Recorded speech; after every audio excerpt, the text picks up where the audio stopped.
3 unread messages, 2 missed calls, and 1 picture that made the bile rise in my throat until it tasted like copper and fear. I stared at the cracked screen of my phone, shielding it from the deluge with a trembling hand. The image was grainy, taken from a distance, but the subject was unmistakable. Lily, my 19-year-old sister, walking out of her campus library, a stack of books pressed to her chest, completely oblivious to the person stalking her from the shadows. The caption beneath the photo was brief, brutal, and terrifyingly effective. Payment due by midnight, or we collect from her. I didn't need the threat spelled out. Every choice I made from that moment on would start and end with my sister. My thumb hovered over the delete button, as if erasing the message could erase the threat. But I knew better. The 'Ndrangheta didn't work on out of sight, out of mind. They worked on blood and interest. And my father had left us drowning in both. I shoved the phone back into the deep pocket of my trench coat, clutching it like a lifeline. The wind howled down the avenue, tearing at the fabric of my coat, whipping strands of wet red hair across my face. It was a miserable night in New York, the kind where the city seemed to turn its back on you, offering no shelter and no mercy. I bowed my head against the gale and walked faster, my boots splashing through puddles that were deep enough to soak my socks instantly. I needed $3,000. Tonight. It wasn't a fortune to the people who lived in the skyscraper I was approaching, a monolith of glass and steel that pierced the storm clouds.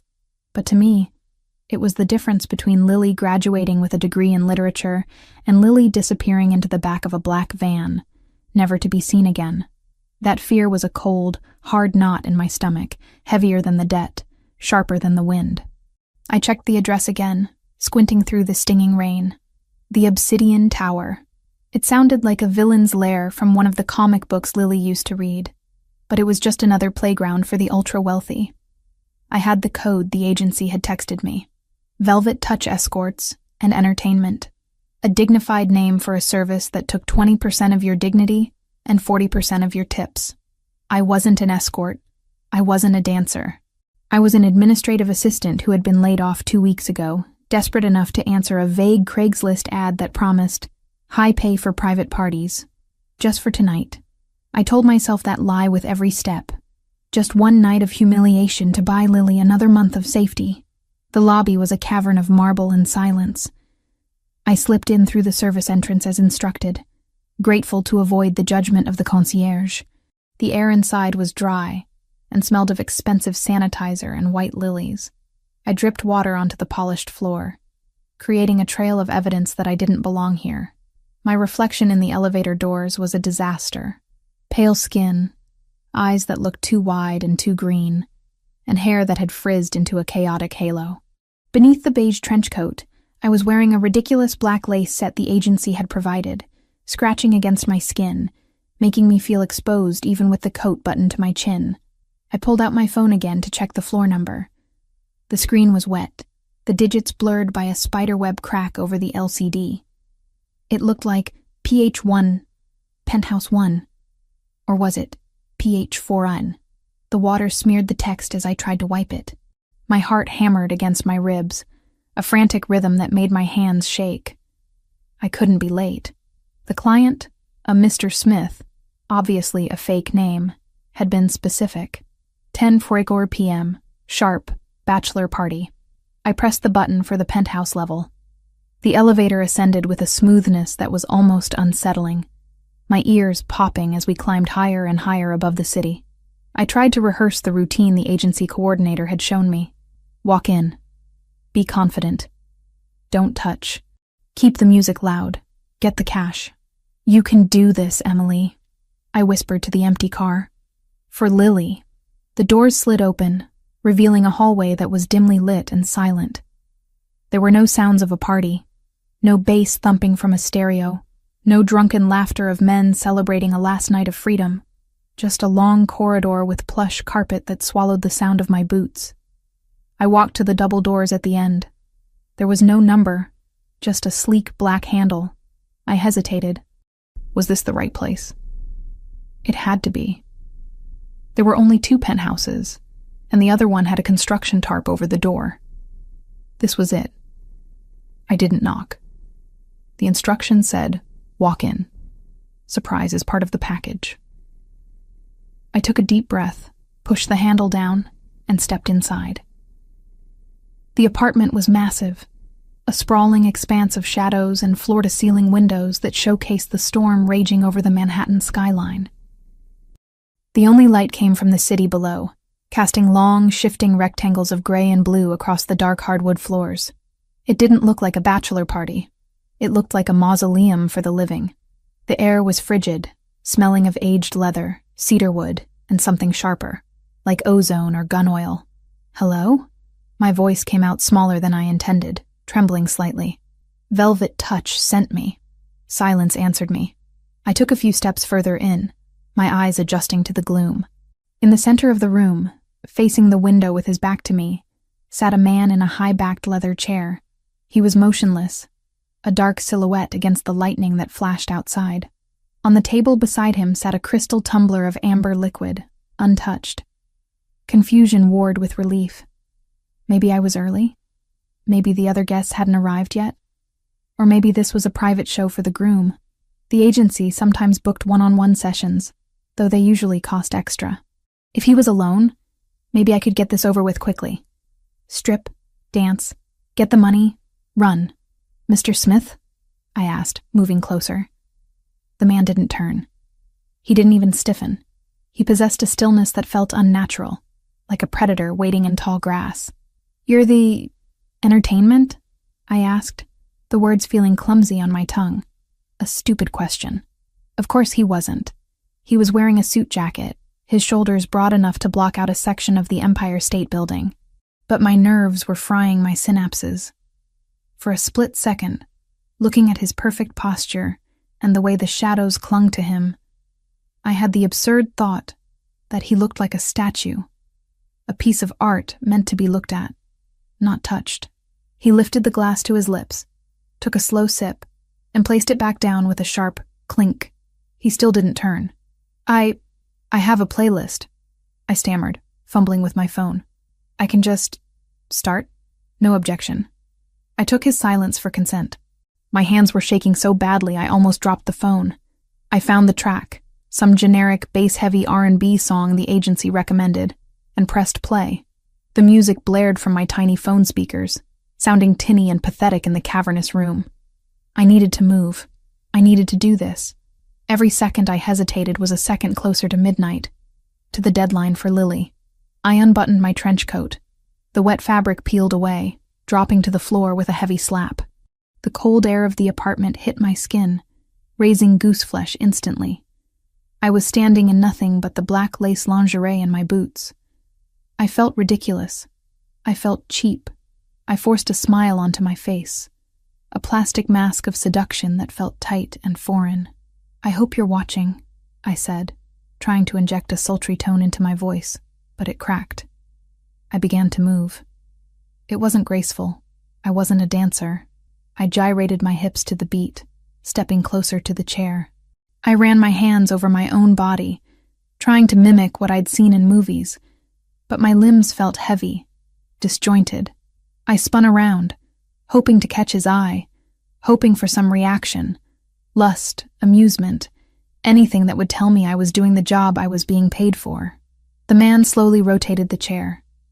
The music seemed to die in the air, swallowed by the sheer intensity of his presence. He was terrifying. That was the first word that struck my mind. Not handsome, though he was devastatingly striking, with a jawline that could cut glass and hair as black as the abyss. He was terrifying because of his eyes. They were dark, endless pits that absorbed the light, tracking my movements with zero emotion. There was no lust in his gaze, no drunkenness, no amusement, just a cold, calculating assessment, as if he were deciding the most efficient way to disassemble me. He wasn't Mr. Smith. He wasn't a bachelor looking for a good time. I froze mid-step, my hand hovering over my hip. The music on my phone continued to tinny beat, sounding like a mockery in the silence between us. "You're not the client," I whispered, the realization hitting me like a physical blow. I'm in the wrong apartment." He looked at me. He looked at the lace lingerie that barely covered anything. He looked at the pile of wet clothes on his pristine floor. Then he looked back at my face. He stood up. He unfolded from the chair with a fluid, lethal grace that made me take a stumbling step back. He was tall, looming over me by at least a foot, his presence sucking the oxygen out of the room. He wore a charcoal suit that fit him with surgical precision, tailored to hide violence and elegance. I reached for my coat on the floor, panic flaring in my chest. "I'm so sorry. The number on my phone was blurred. I'll just go. I'm leaving." I grabbed the wet trench coat and clutched it to my chest, backing away towards the door. My heart was slamming against my ribs so hard I thought it might bruise the bone. "Stupid, Emily. Stupid. You walked into a stranger's house and stripped." "I didn't see anything," I babbled, terrified by the way he was walking towards me. He wasn't rushing. He was stalking. "I'm just going to leave. Please." I reached the door. My hand scrambled for the handle. A large, tanned hand slammed flat against the wood right next to my head, the sound echoing like a gunshot. I gasped, pressing my back against the door, trapping myself between the dark wood and his hard body. He was close enough now that I could smell him. Sandalwood, rain, and danger. The heat radiating from him was intense, burning through the thin lace of my lingerie. He reached past me. I flinched, expecting a blow, closing my eyes tight. Click. The sound of the deadbolt sliding home was the loudest thing I had ever heard. My eyes snapped open. He hadn't hit me. He had locked us in. "You're not leaving," he said. His voice was a low rumble, a baritone that vibrated in my chest, dark and rich like expensive chocolate laced with poison. "Please," I whispered, tears pricking my eyes. "It was a mistake. I thought this was the party. I thought you were, I don't know." He leaned down, his face inches from mine. Up close, I could see flecks of gold in his dark eyes, burning with a cold, controlled fury. He didn't believe me. He didn't see a confused woman desperate for money. He saw a threat. He saw an intruder who had breached his sanctuary. He tilted his head slightly, studying my fear with clinical detachment. His gaze dropped to my chest, then back to my eyes. But there was still no desire, only a mockery of the situation. "You walked in here," he murmured, his voice soft but edged with steel. "You put on a show. You treated my home like a cheap stage." He placed a hand on the doorframe on the other side of my head, caging me in completely. "You mistook me for the stripper," he said, the corner of his mouth lifting in a cruel, humorless quirk. "Now my turn." I started, but he cut me off. "Who sent you?" The question was whipped out, sharp and demanding. The mockery was gone, replaced by the authority of a man who was used to ordering executions before breakfast. Was it the Russians? Or did the O'Sullivans finally grow a spine? "What? No one!" I cried, shrinking against the wood. "The agency. Velvet Touch. I needed the money for my sister." He laughed, a dark, dry sound. "The sister defense. Classic. Tell me, Piccola, do you really expect me to believe that a woman just accidentally bypasses my security, walks into my penthouse, and starts dancing? You checked the perimeter. You scanned the room. You were stalling to see if I was alone." "I was nervous," I shouted, fear giving way to a spark of indignation. "I'm not a spy. I'm an administrative assistant with a mountain of debt. Look at me. Do I look like an assassin?" He stepped back slightly, sweeping his gaze over me again. "You look like a distraction. A honey trap designed to keep me occupied while a team breaches the service elevator." He grabbed my wrist. His grip was iron, inescapable, but not painful. Yet. He pulled me away from the door, dragging me toward the center of the room. "Let me go!" I struggled, digging my heels into the floor, but it was like trying to hold back a tidal wave. "Sit," he ordered, shoving me gently but firmly onto the leather sofa. I scrambled back against the cushions, clutching my wet coat like a shield. "You can't do this." "I'll scream." "Soundproof," he stated flatly. He walked over to a sideboard and picked up a phone. Not a cell phone, but a secure landline. He dialed a number without looking at the keypad, his eyes never leaving mine. "Silvio," he said into the receiver. "We have a breach. Penthouse 1. A woman, Redhead. Claims she's a stripper. Run her prints off the door handle. I want to know who she is, who her father is, and who owns her debt before I decide where to bury the body. My blood ran cold. Bury the body. He hung up and turned back to me. He unbuttoned his suit jacket and tossed it onto the chair he had been sitting in, then began to roll up the sleeves of his white dress shirt, revealing forearms corded with muscle and a tattoo of a black crest on his inner wrist. "You have 5 minutes until my head of security calls back," he said, walking toward me. "If you lie to me, you vanish. If you tell me the truth—" He stopped in front of the coffee table, leaning against it, crossing his arms over his chest. "Well, let's see if your truth is worth your life." "I told you the truth," I choked out, the reality of the situation crashing down on me. This wasn't a rich banker. This wasn't a CEO. The crest on his arm, the mention of burying bodies, the utter lack of fear. I had walked into the den of a monster. "Name," he demanded. "Emily," I whispered. "Emily Foster." "Foster," he repeated, testing the name on his tongue. "And the sister you mentioned?" "Lily. She's 19. She's at NYU. The words spilled out. "My dad, he died 3 months ago.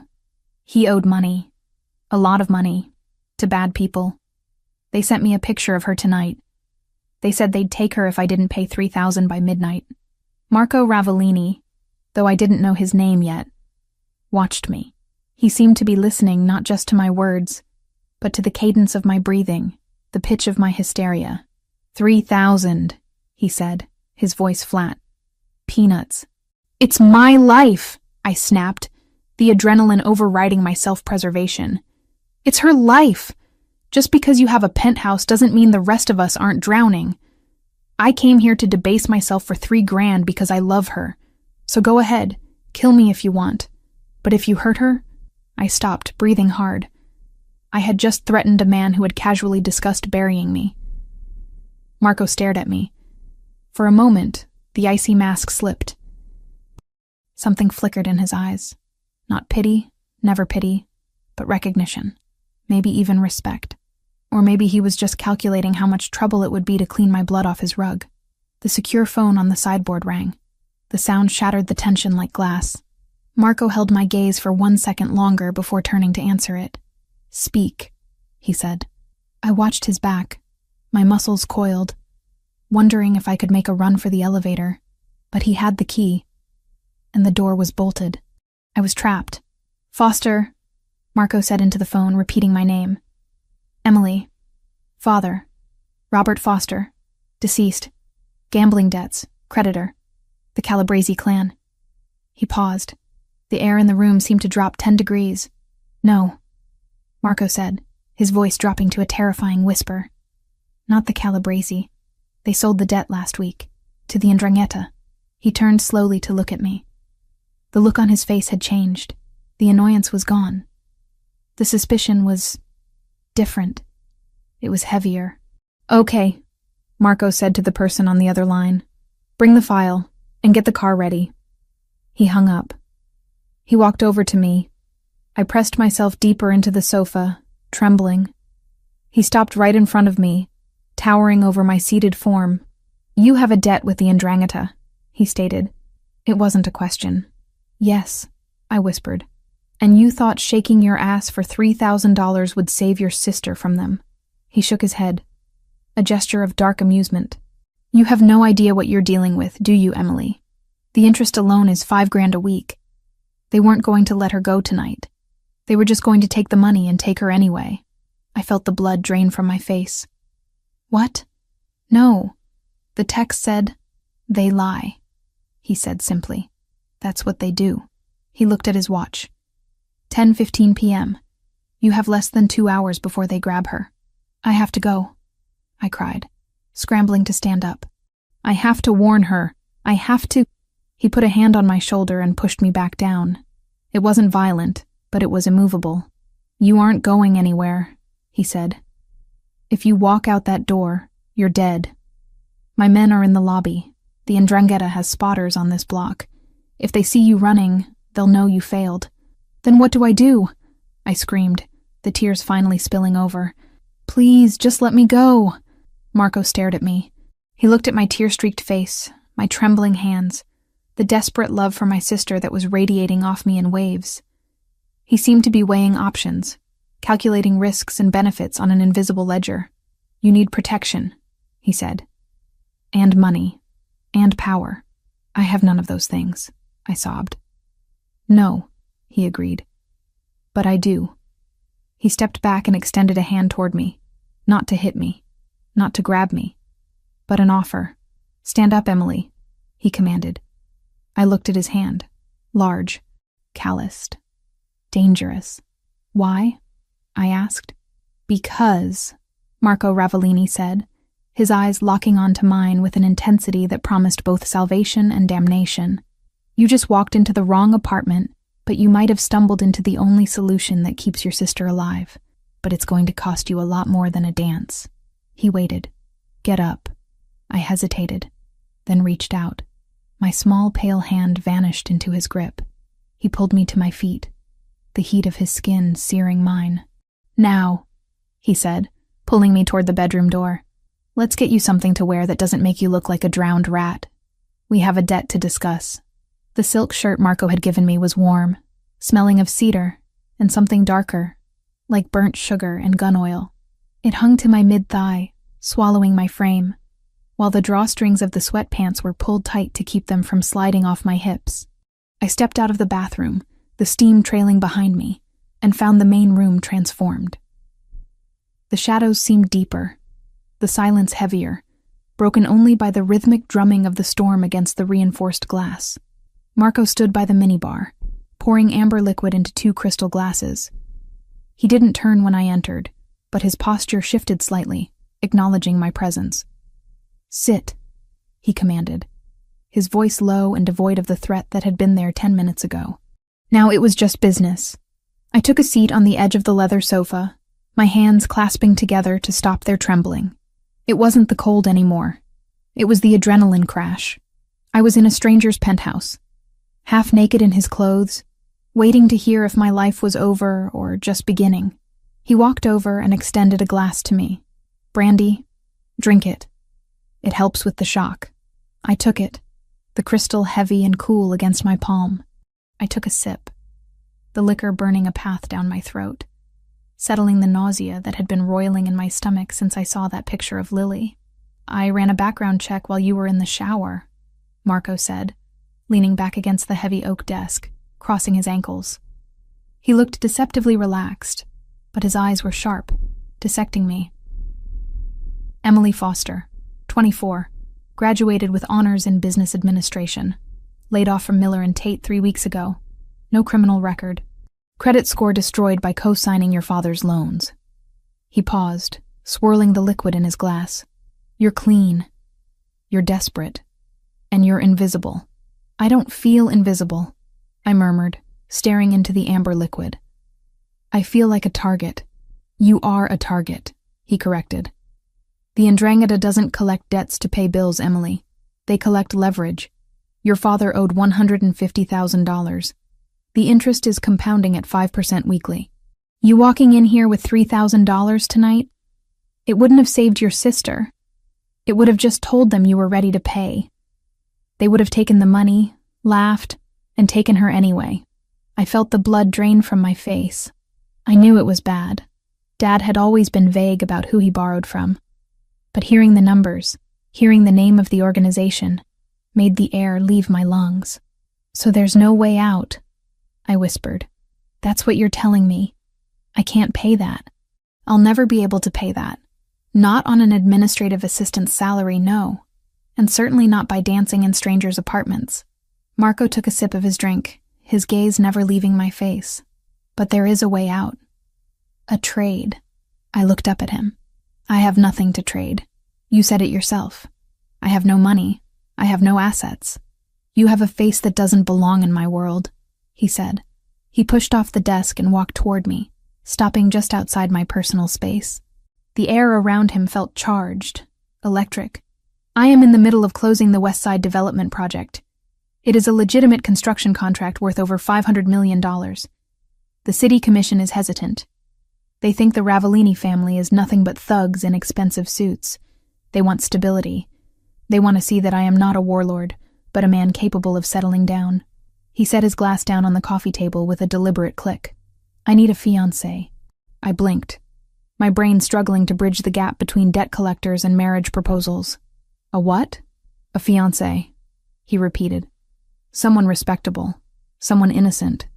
Someone who can stand by my side at galas and charity dinners and look at me with adoration, convincing those old men that I am tamed. I need a shield, Emily. And you need a sword. You want me to pretend to be your fiancé? I asked, my voice rising slightly. For how long? 6 months. Until the contracts are signed and the ground is broken. He leaned forward, placing his hands on the back of the sofa, boxing me in.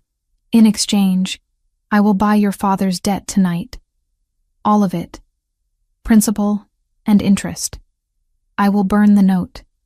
The 'Ndrangheta will never look at you again.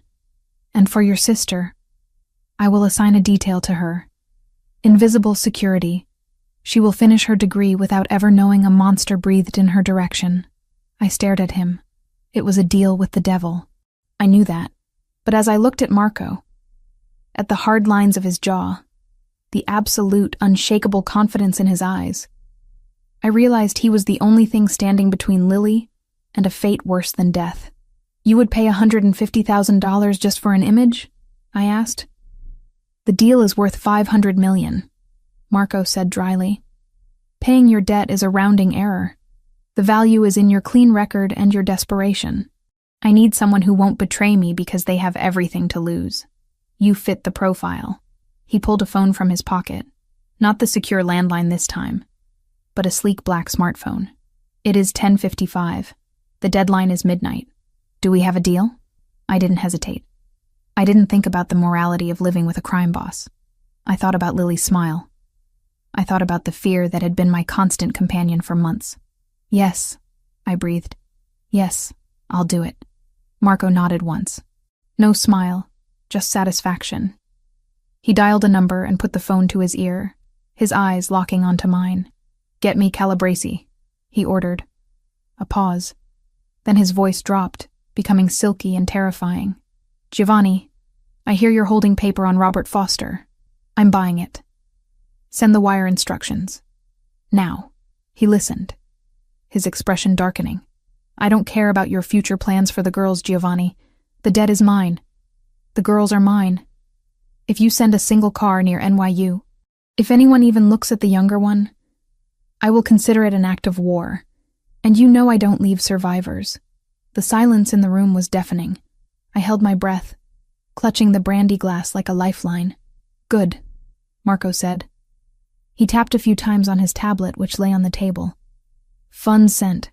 Confirm receipt. Another pause. Stay away from my family, Giovanni. He hung up and tossed the phone onto the cushion beside me. It is done. You are free of them.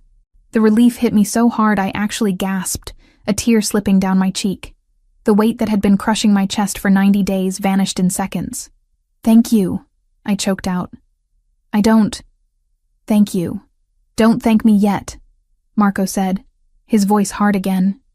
You have sold your next 6 months to me, and I am a demanding owner. He walked over to the window, looking out at the city he clearly thought he owned. There are rules, Emily. If we do this, we do it perfectly. Rule 1.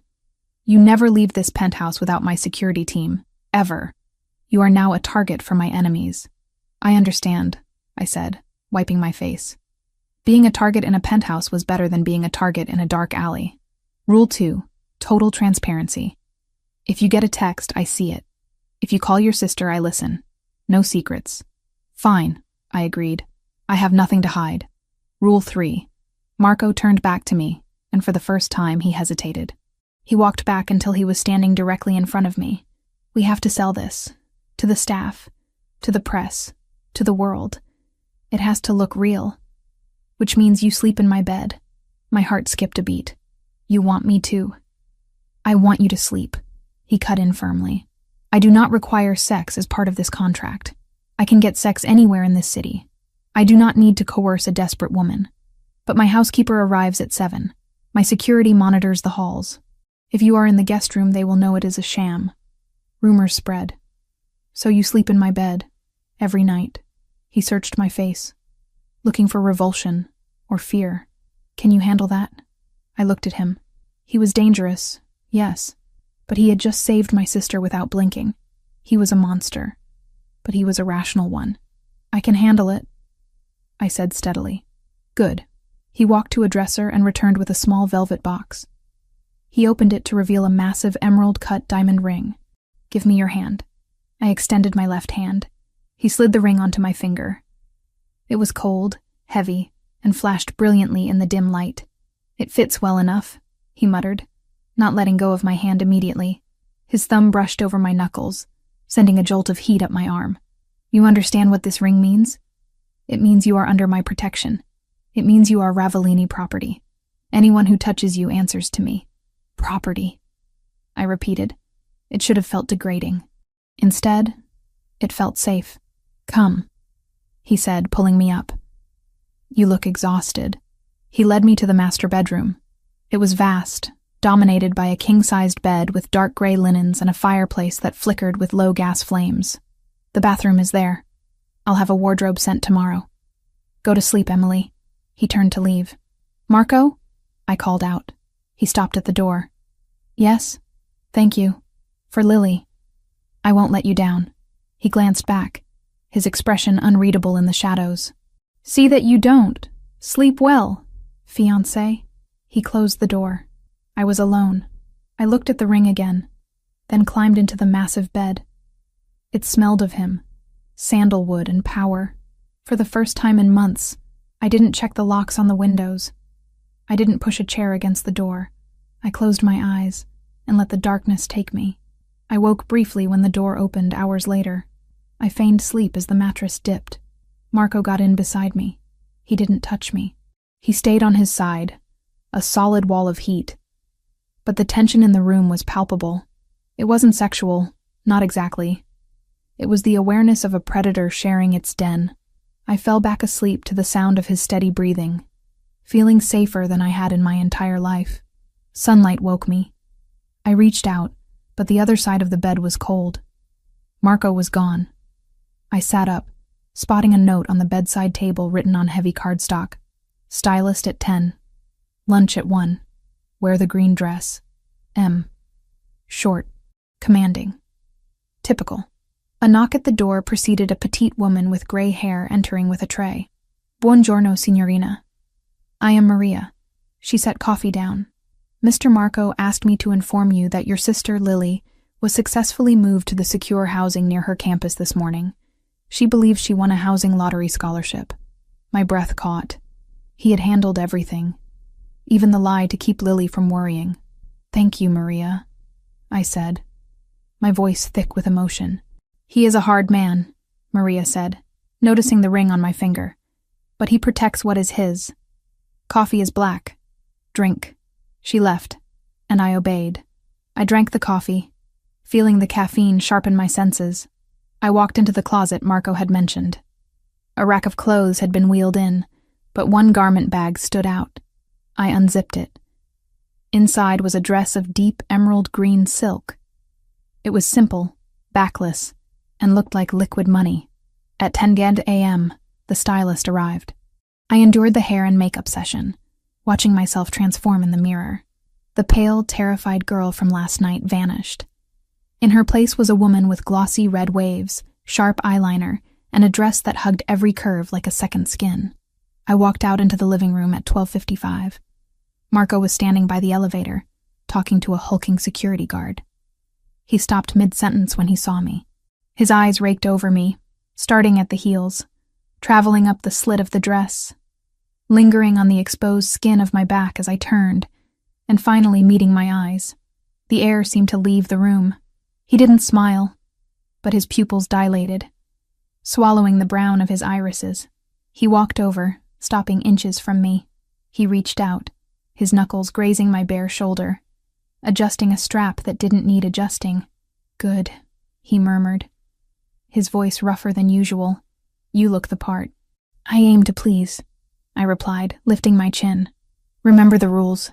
he said, his gaze dropping to my lips for a fraction of a second before snapping back up. Out there, you adore me. I can be very convincing, I challenged. He offered his arm. Then let's go. My turn to show you off. I took his arm. It was like holding onto a steel beam. As the elevator doors slid shut, sealing us together, I knew there was no going back. I was playing a dangerous game, but for the first time, I felt like I might actually win. The debt was paid. Lily was safe. And I was standing next to the king. 3 weeks inside the penthouse had established a rhythm that was both terrifyingly abnormal and strangely domestic. My world had shrunk to 4,000 square feet of marble, glass, and modern art, yet it felt larger than the cramped apartment I had shared with Lily, simply because the ceiling of anxiety had been lifted. The debt was gone. The threats had ceased. My phone no longer rang with blocked numbers that made my blood run cold. I had expected to be a prisoner, bored and listless, waiting for the master of the house to return. But boredom was a luxury I couldn't afford. And Marco Ravellini was not a man who tolerated useless things in his orbit. By the second week, I couldn't stand the silence of the days while he was out managing assets, which I assumed was a euphemism for terrifying construction unions or laundering money. I had started organizing. It began with the kitchen pantry, which was stocked with gourmet ingredients that no one used, arranged in a chaos that offended my administrative soul. Then I moved to the library. Finally, I had dared to enter his home office. It was a disaster of brilliance. Blueprints were scattered over the mahogany desk, mixed with financial ledgers and permits. I spent 2 days organizing them by project, date, and priority, color-coding the files with sticky notes I found in a drawer. When Marco had come home that night and seen the desk, he had stopped dead in the doorway. I had braced myself for anger. For him to tell me I had overstepped, that I shouldn't touch his business. Instead, he had walked to the desk, run a finger over the neatly stacked permits for the West Side project, and looked at me with a raised eyebrow. Efficient, was all he said. But the next morning, a brand new laptop was waiting on the dining table for me, with access to his legitimate scheduling software. I wasn't just the fiancé anymore. I was the manager of his public image. Tonight, however, the administrative assistant was retiring, and the trophy wife was clocking in. The emerald dress hung on the back of the door like a silent challenge. It was a masterpiece of silk and daring, with a neckline that plunged dangerously low, and a back that was non-existent. It was the color of envy, of money, of deep forests where things went to hide. "You have 20 minutes, Emily," Marco called from the living room. His voice was calm, deep, and carried that effortless authority that still sent a shiver down my spine, even after sharing a bed with him for 21 nights. I stepped into the dress, the silk cool against my skin. It fit with a precision that was almost unnerving, hugging my waist and flaring slightly at the hips. I fastened the diamond necklace he had given me. Another prop, another shackle, and looked in the mirror. The woman staring back wasn't Emily Foster, the girl who clipped coupons and worried about tuition. She was a predator. Her red hair was styled in sleek old Hollywood waves. Her lips painted a dark crimson. Her eyes sharp and guarded. I looked like I belonged to him. I looked like I could survive him. I walked out into the living area. Marco was waiting by the elevator, checking his watch. He was wearing a tuxedo that fit him so perfectly. It looked like it had been woven directly onto his body. The stark black and white contrasted with his olive skin and dark eyes, making him look devastatingly handsome and utterly lethal. He looked up as I approached. The motion of checking his watch froze. His hand lowered slowly to his side. He didn't say a word. He didn't have to. The way his gaze darkened, the way his eyes tracked the line of my throat down to the swell of my breasts and the curve of my hip, was louder than any compliment. It was a physical weight, heavy and hot. "Too much?" I asked, my voice sounding breathier than I intended. Marco took 2 long strides toward me, stopping just inside my personal space. He reached out, his knuckles brushing the bare skin of my arm, sending a cascade of goosebumps racing across my flesh. "No," he murmured, his voice rough, "just enough to make every man in the room hate me, and every woman hate you. That's the goal, isn't it?" I replied, tilting my chin up. "United front. Us against the world. Us against the world, he repeated, the corner of his mouth lifting in that half smile that was becoming my favorite danger sign. Turn around. I obeyed. I felt his fingers at the nape of my neck, checking the clasp of the necklace. His touch lingered, warm and calloused, against the sensitive skin of my spine. For a moment, I forgot about the contract. I forgot about the gala. I just felt him. The sheer, overwhelming reality of him standing behind me. Let's go, he said, stepping back abruptly, the moment broken. The car is waiting. The ride to the gala was silent. The partition up between us and the driver. The city blurred past the tinted windows, a streak of gold and red lights. My phone buzzed in my clutch. I didn't open it. I pulled it out and handed it to Marco. Rule number 2, total transparency. He took it, unlocked it with the passcode I had given him, and read the message. His expression didn't change, but the tension in his shoulders seemed to ease by a fraction of an inch. It's your sister, he said, handing the phone back to me. I snatched it, reading the text greedily. Lily. Hey Em, just finished my first week of exams. I think I aced the lit paper. The dorm is actually super quiet, I love it. Going to get pizza with some girls from the floor. Hope the big work event goes well. Love you. I read it twice. 3 times. Tears pricked at the corners of my eyes, threatening my carefully applied eyeliner. She was safe. She was eating pizza. She was taking exams. She was living the life she was supposed to live, completely oblivious to the fact that her sister was currently sitting in a bulletproof Mercedes next to a capo, wearing $50,000 worth of jewelry. She's happy, I whispered, the relief washing through me like a drug. She is safe, Marco corrected, his eyes fixed on the road ahead. The detail reported in. She aced the exam, by the way. She studied at the library until 2 a.m. for 3 nights in a row. My men watched the door the entire time. I looked at him, truly looked at him. In the shifting light of the street lamps, his profile was sharp, unyielding. He was a criminal. He was violent. But he was the most honorable man I had ever met when it came to his word. Thank you, Marco, I said softly. He turned to look at me then. You are paying for it, Emily. Tonight. With every smile. With every lie. Do not make me regret the investment. I won't, I promised. And I meant it. The gala was held at the Pierre Hotel, a bastion of old New York money and power. The ballroom was a sea of black ties and designer gowns, the air thick with the scent of expensive perfume and the underlying stench of ambition. As we entered, I felt the shift in the room. Heads turned. Conversations stalled. It was one thing to hear that Marco Ravellini had a fiancée. It was another to see her. I tightened my grip on his arm, feeling the hard muscle beneath the tuxedo jacket. Chin up, he whispered against my ear, his breath hot. You own this room, because you're with me.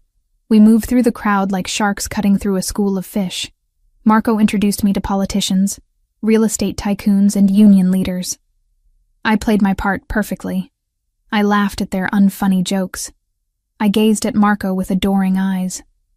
I let him rest his hand possessively on the small of my back, his thumb tracing slow, distracting circles on my bare skin. Marco, you devil! A booming voice interrupted us near the champagne fountain. A man in his 60s, with silver hair and a face that looked like it had been carved out of granite, approached us. He was holding a scotch, his eyes sharp and calculating. I recognized him from the files I had organized. Vittorio Bianchi, a rival associate, wealthy, influential, and according to Marco's notes, a snake. Vittorio. Marco greeted him with a nod that was polite but cold. Enjoying the evening? I am now, Vittorio said, his gaze sliding to me. It wasn't a look of appreciation. It was a look of appraisal, like I was a racehorse he was considering betting on. So, this is the mystery woman. The one who finally put a leash on the Ravellini wolf. Emily, Marco said, his hand tightening slightly on my waist. My fiancée, Emily, Vittorio repeated, stepping closer. I don't believe we've met. I know all the families in the tri-state area. Foster. I don't recall a foster family. It was a dig. a subtle way of asking who the hell I was, and confirming that I was a nobody. "I'm not from the families, Mr. Bianchi," I said, keeping my voice smooth and steady. "I prefer to keep my background private." Vittorio chuckled, a dry, rasping sound. "Private. Of course. Marco always did like to pick up strays. Tell me, my dear, what did you do before you landed in Penthouse 1? Model? Actress? Or just professional arm candy?" The insult hung in the air, heavy and gross. I felt Marco tense beside me. I knew he was about to speak, about to cut Vittorio down with a threat or a sharp word. But I squeezed his arm, signaling him to wait. This was my job. I was the shield. I released Marco's arm and took a small step toward Vittorio, smiling a smile that showed teeth but no warmth. "Actually, Mr. Bianchi," I said, my tone conversational, but loud enough for the surrounding circle to hear. "I was an asset manager. My specialty was identifying undervalued properties, restructuring high-risk portfolios, and eliminating toxic liabilities before they bankrupted the entire firm." I let my eyes drift pointedly to the much younger, bored-looking woman hanging off Vittorio's arm, then back to him. "I have a talent for spotting things that look expensive but offer zero return on investment," I continued, sweet as poison. "Marco didn't hire me. He partnered with me. Because in a room full of people who inherited their power, he needed someone who knows how to actually count it." Silence rippled through the immediate group. Vittorio's smirk vanished. He blinked, clearly taken aback that the arm candy had just verbally eviscerated him using corporate speak. Marco let out a low, dark laugh. He pulled me back against his side, his grip firm and possessive. "She has a sharp eye, Vittorio," Marco said, his voice laced with pride. "I'd check your portfolio if I were you. You look a little over-leveraged." Vittorio sputtered something incoherent and excused himself quickly, dragging his date away. As soon as he was gone, Marco leaned down, his lips brushing my ear. "Remind me never to piss you off in a boardroom," he murmured. "He was rude," I whispered back, my heart hammering from the confrontation. "He was testing you," Marco said, "and you didn't just pass. You buried him." He turned his head, his nose grazing my cheek. "You look magnificent when you're defending me, Emily. It suits you." The heat in his voice was undeniable. It wasn't acting. For the rest of the night, the dynamic shifted. Marco wasn't just parading me around. He was keeping me close. His touches lingered longer. His eyes sought mine constantly, dark with a hunger that had nothing to do with the buffet. By the time we left at 1 a.m., my feet were screaming in protest against the stilettos, but my adrenaline was still high. The car ride back was charged with electricity. Marco sat closer to me than before, his thigh pressing against mine. He didn't check his phone. He watched me. We rode the elevator up to the penthouse in silence, the air thick enough to choke on. When the doors opened, I kicked off my heels immediately, groaning as my feet hit the cool marble floor. "Torture devices," I muttered, picking them up by the straps. "Vanity requires sacrifice," Marco said, loosening his tie. He tossed his jacket onto the sofa and walked over to the bar, pouring 2 glasses of water, not alcohol. "You did well tonight," he said, handing me a glass. "Better than well." The commission chairman was impressed. "He thinks I've found a stabilizing influence." "I just told them what they wanted to hear," I said, taking a sip. "It's just business, right?" Marco looked at me over the rim of his glass. "Just business." But he didn't move away. He set his glass down and pointed to the armchair. "Sit." "I'm fine. I just need to go to bed," I said, suddenly wary of the intensity in his gaze. "Sit, Emily," he repeated. It wasn't a bark. It was a low rumble. I sat. Marco knelt in front of me. My breath hitched in my throat. The great Marco Revellini, on his knees. He reached out and took my right foot in his large, warm hands. "Marco, you don't have to. Quiet," he murmured. His thumbs dug into the arch of my foot, finding the knot of tension instantly. I gasped, my head falling back against the chair. It was agony and ecstasy all at once. He worked the muscles with a skill that surprised me, his hands strong but strangely gentle. "You stood for 4 hours in these," he said, his voice vibrating through the soles of my feet. You defended my name against Bianchi. You protected the family image." He moved to the other foot, his fingers sliding up my ankle, grazing the sensitive skin of my calf. "I was just doing my job," I whispered, watching him through half-closed eyes. He looked up. His eyes were black pools, swirling with something that terrified and thrilled me. He was still kneeling between my legs, his hands on my calves now, his thumbs tracing the line of my shin. "You are good at your job," he said. The air between us crackled. He leaned forward. I leaned forward. The space between us shrank to inches. I could smell the brandy on his breath, mixed with the mint from the gala. I could feel the heat radiating from his chest. I wanted him to kiss me. The realization hit me like a physical blow. I didn't just want the safety. I wanted the danger. I wanted the man who had bought my life and locked me in his tower. Marco's gaze dropped to my lips. His hands slid up to my knees, pushing the silk of the dress slightly higher. My heart was pounding so hard I thought he could hear it. "Emily," he breathed, his voice a ragged whisper. I parted my lips. "Marco." He froze. The sound of his name seemed to snap a chord in him. The darkness in his eyes cleared, replaced by a wall of ice.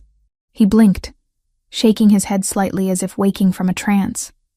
He pulled his hands away from me as if I were on fire. He stood up abruptly, towering over me, buttoning his collar that he had just loosened. His face was a mask of stone. "It's late," he said, his voice flat, devoid of the heat that had been there seconds ago. "We have an early morning. The architects are coming at 8.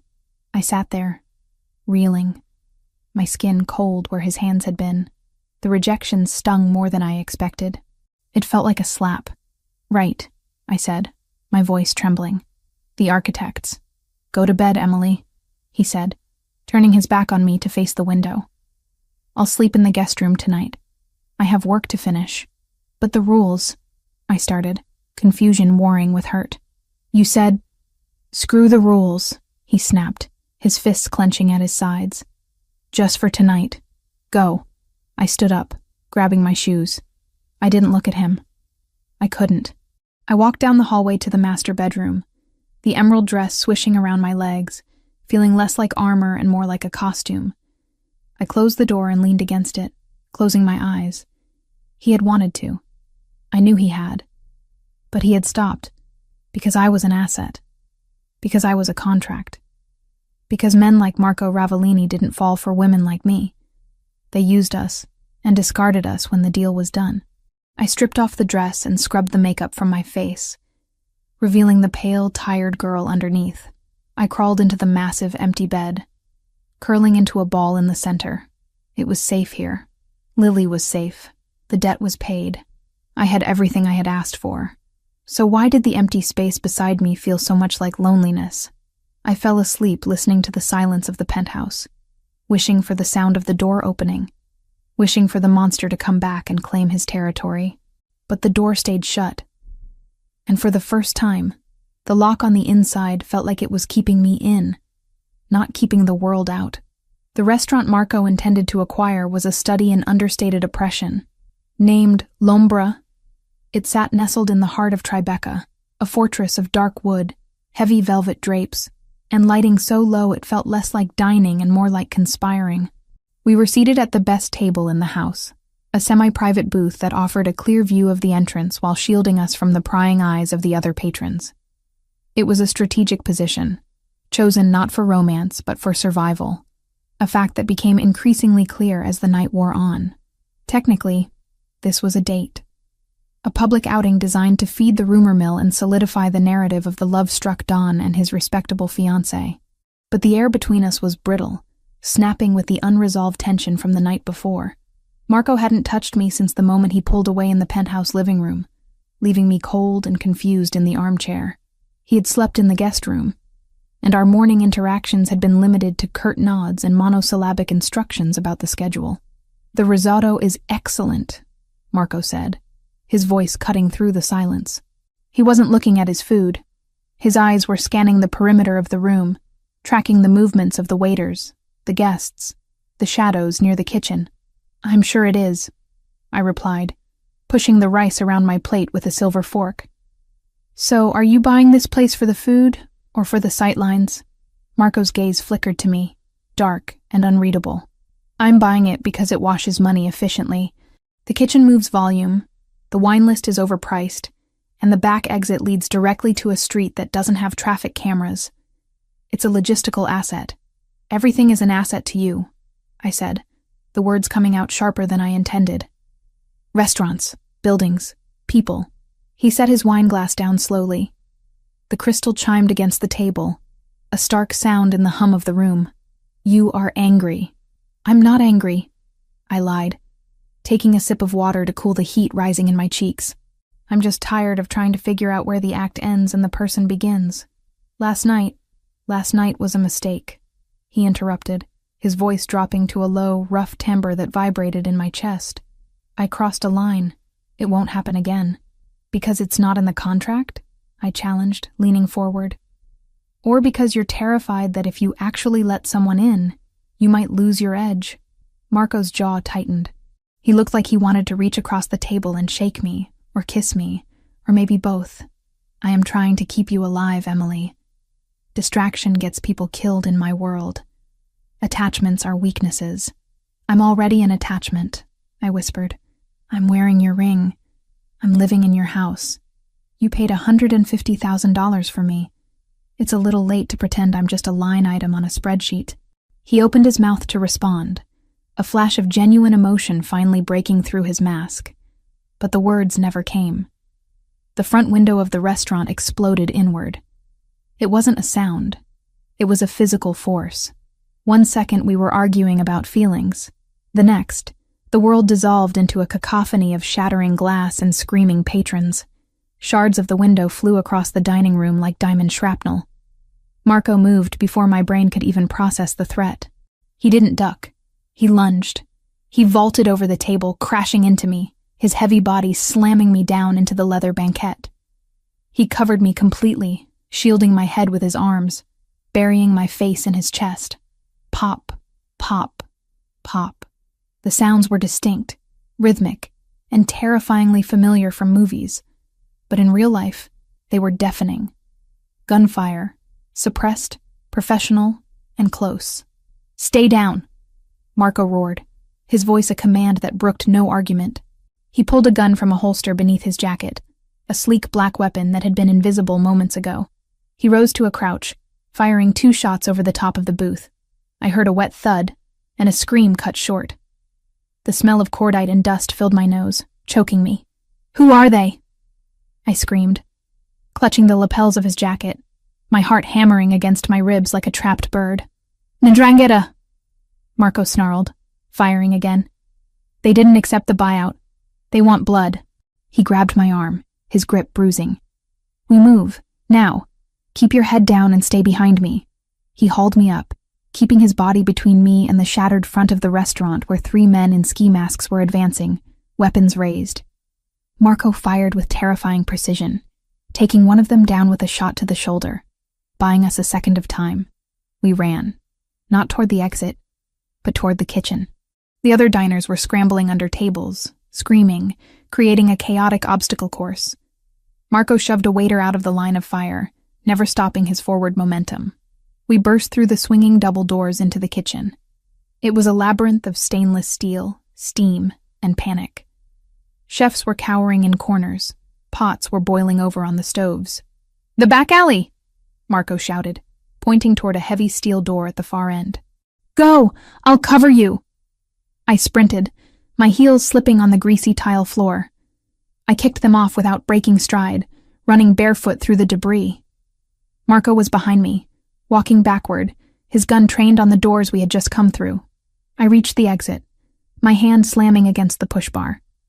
It opened with a metallic groan into the cool night air. "Marco!" I turned to call him. That was when I saw it.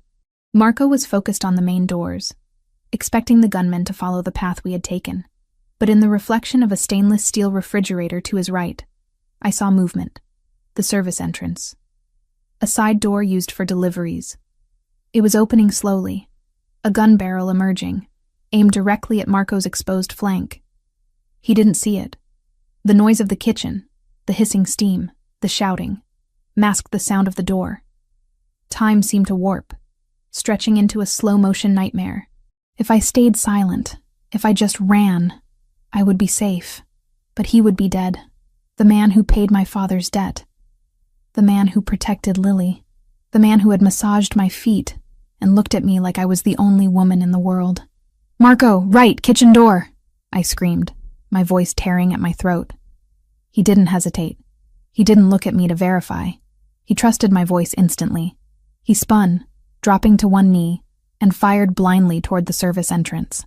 The gunman, caught by surprise, fired wide. The bullet pinged off a hanging pot rack, inches from Marco's head. Marco's return fire was true. The attacker crumpled backward, the door swinging shut on his body. Marco looked at me then, for just a fraction of a second. His eyes were wild, dilated, burning with an intensity that could scorch the earth. There was no asset in that look. There was only raw, primal recognition. "Go!" he roared. I scrambled into the alley.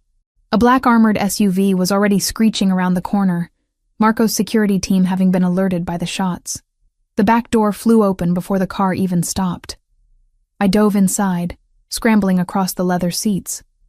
Marco dove in right behind me, shouting, "Go, go, go!" to the driver. The SUV peeled out, tires smoking, slamming me back against the seat. Bullets sparked against the rear window, leaving spiderweb cracks in the bulletproof glass but failing to penetrate. We swerved onto the main road, weaving through traffic, leaving the chaos of Lombra behind. For a long minute, the only sound in the car was our ragged breathing. Marco was checking his magazine, reloading with practiced shaky hands. He looked at the driver. "Status? Clear, boss. We have 2 pursuit vehicles, but Rocco and the tail team are intercepting. We're heading to the safe house. The penthouse is compromised." "Do it," Marco said. He turned to me. He grabbed my face between his hands, his fingers digging into my cheeks, tilting my head up. His eyes frantically scanned my face, my neck, my torso. "Are you hit?" he demanded, his voice cracking. "Emily, answer me. Are you hurt?" "I'm fine," I gasped, my hands coming up to grip his wrists. "I'm okay. Are you?" "You saw him," he breathed, staring into my eyes. "You saw the man in the service door." "Yes." "You saved my life," he said, the words heavy, absolute. "I was dead. You warned me." "I told you," I managed to whisper, fighting the shock that was starting to set in. "I'm a good investment." Marco let out a sound that was half laugh, half sob. He pulled me into him, crushing me against his chest. His arms wrapped around me like steel bands, holding me so tight it was hard to breathe. But I didn't care. I buried my face in the crook of his neck, smelling the gunpowder and the sweat and the underlying scent of him. "You are not an investment," he growled against my hair. "You are... God, you are everything." He held me for the entire ride.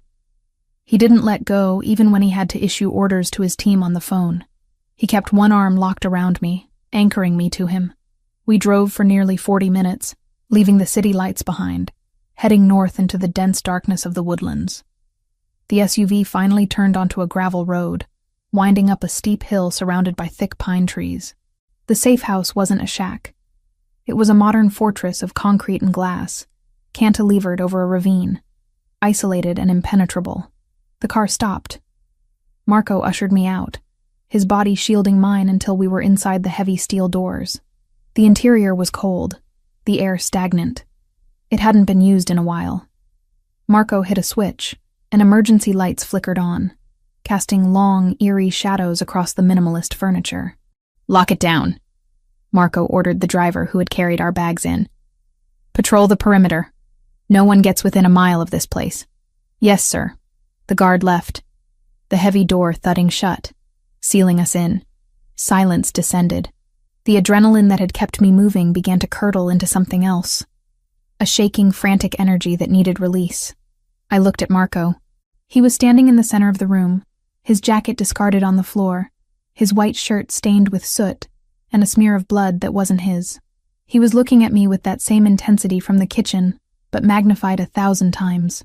"You could have run," he said, his voice rough. "When we were in the kitchen, you were at the exit. You could have run out and saved yourself. You stopped to warn me. I wasn't going to leave you," I said, my voice trembling. "We had a deal." "Fuck the deal," Marco swore, crossing the room in 2 strides.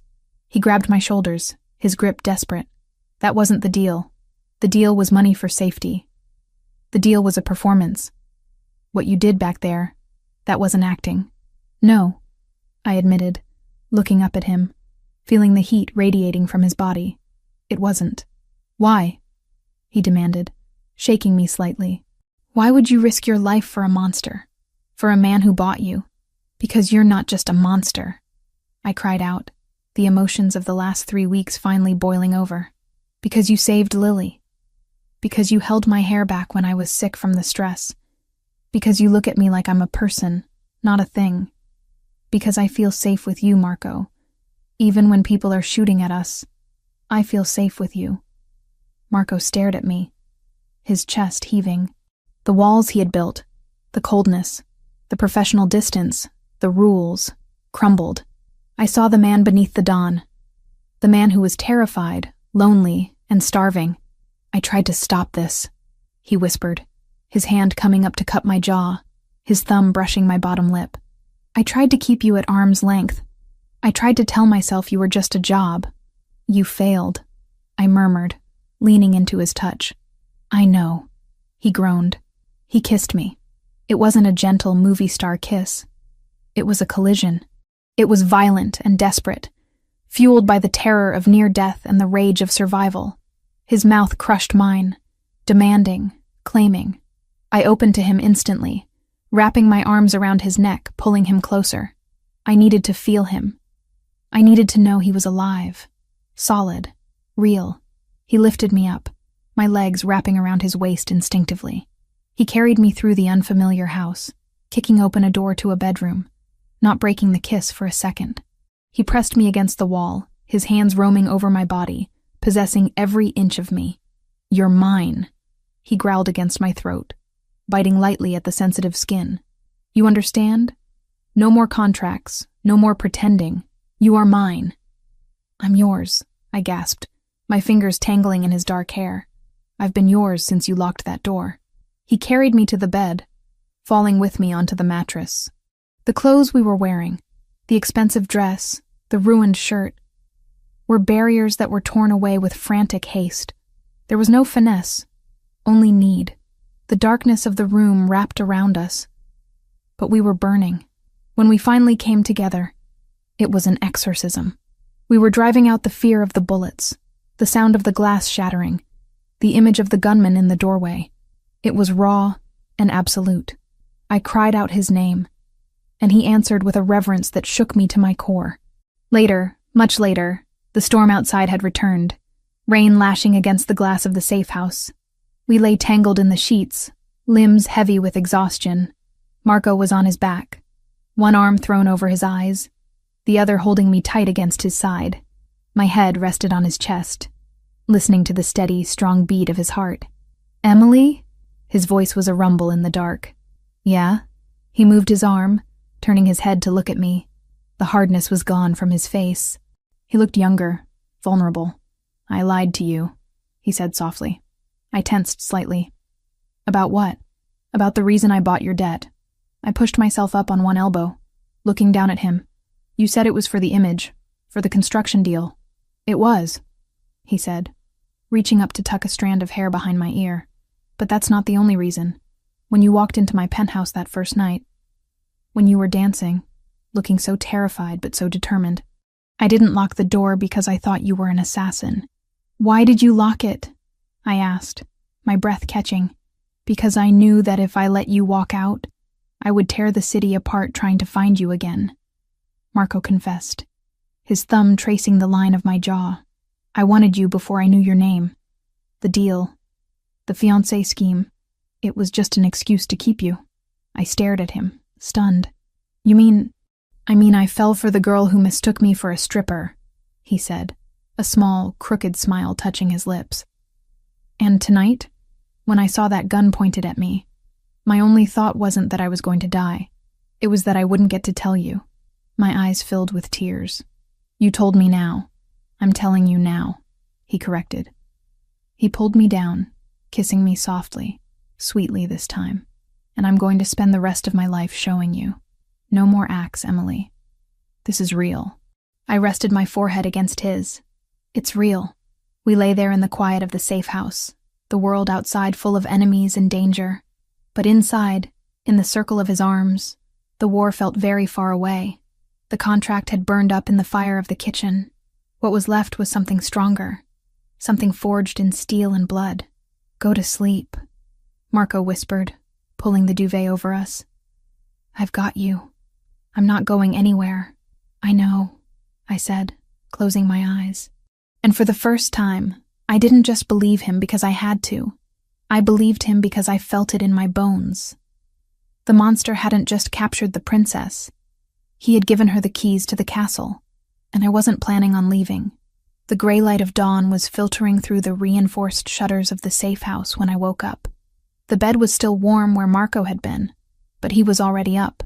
I pushed myself up on my elbows, the sheet pooling at my waist, my body aching in a way that was both exhausting and exhilarating. The memories of the night before, the frantic escape from the restaurant, the desperate drive, the way we had collided in this bed, flooded back, flushing my skin with heat.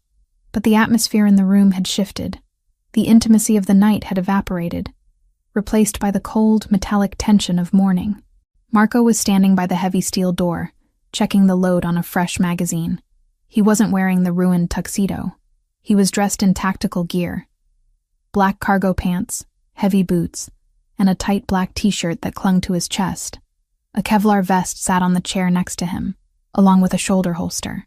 He looked like a soldier preparing for a war he didn't expect to return from. "You're leaving," I said, my voice raspy from sleep and the screaming I'd done in the car. Marco looked up. His eyes were hard, the soft vulnerability I had seen in the dark completely gone. He was the Dawn again. "The city is falling apart," he said, sliding the magazine into the Glock with a sharp click. "The attack on the restaurant wasn't just a hit. It was a declaration. The Ndrangheta has moved on 3 of my construction sites overnight. They burned a warehouse in Queens an hour ago.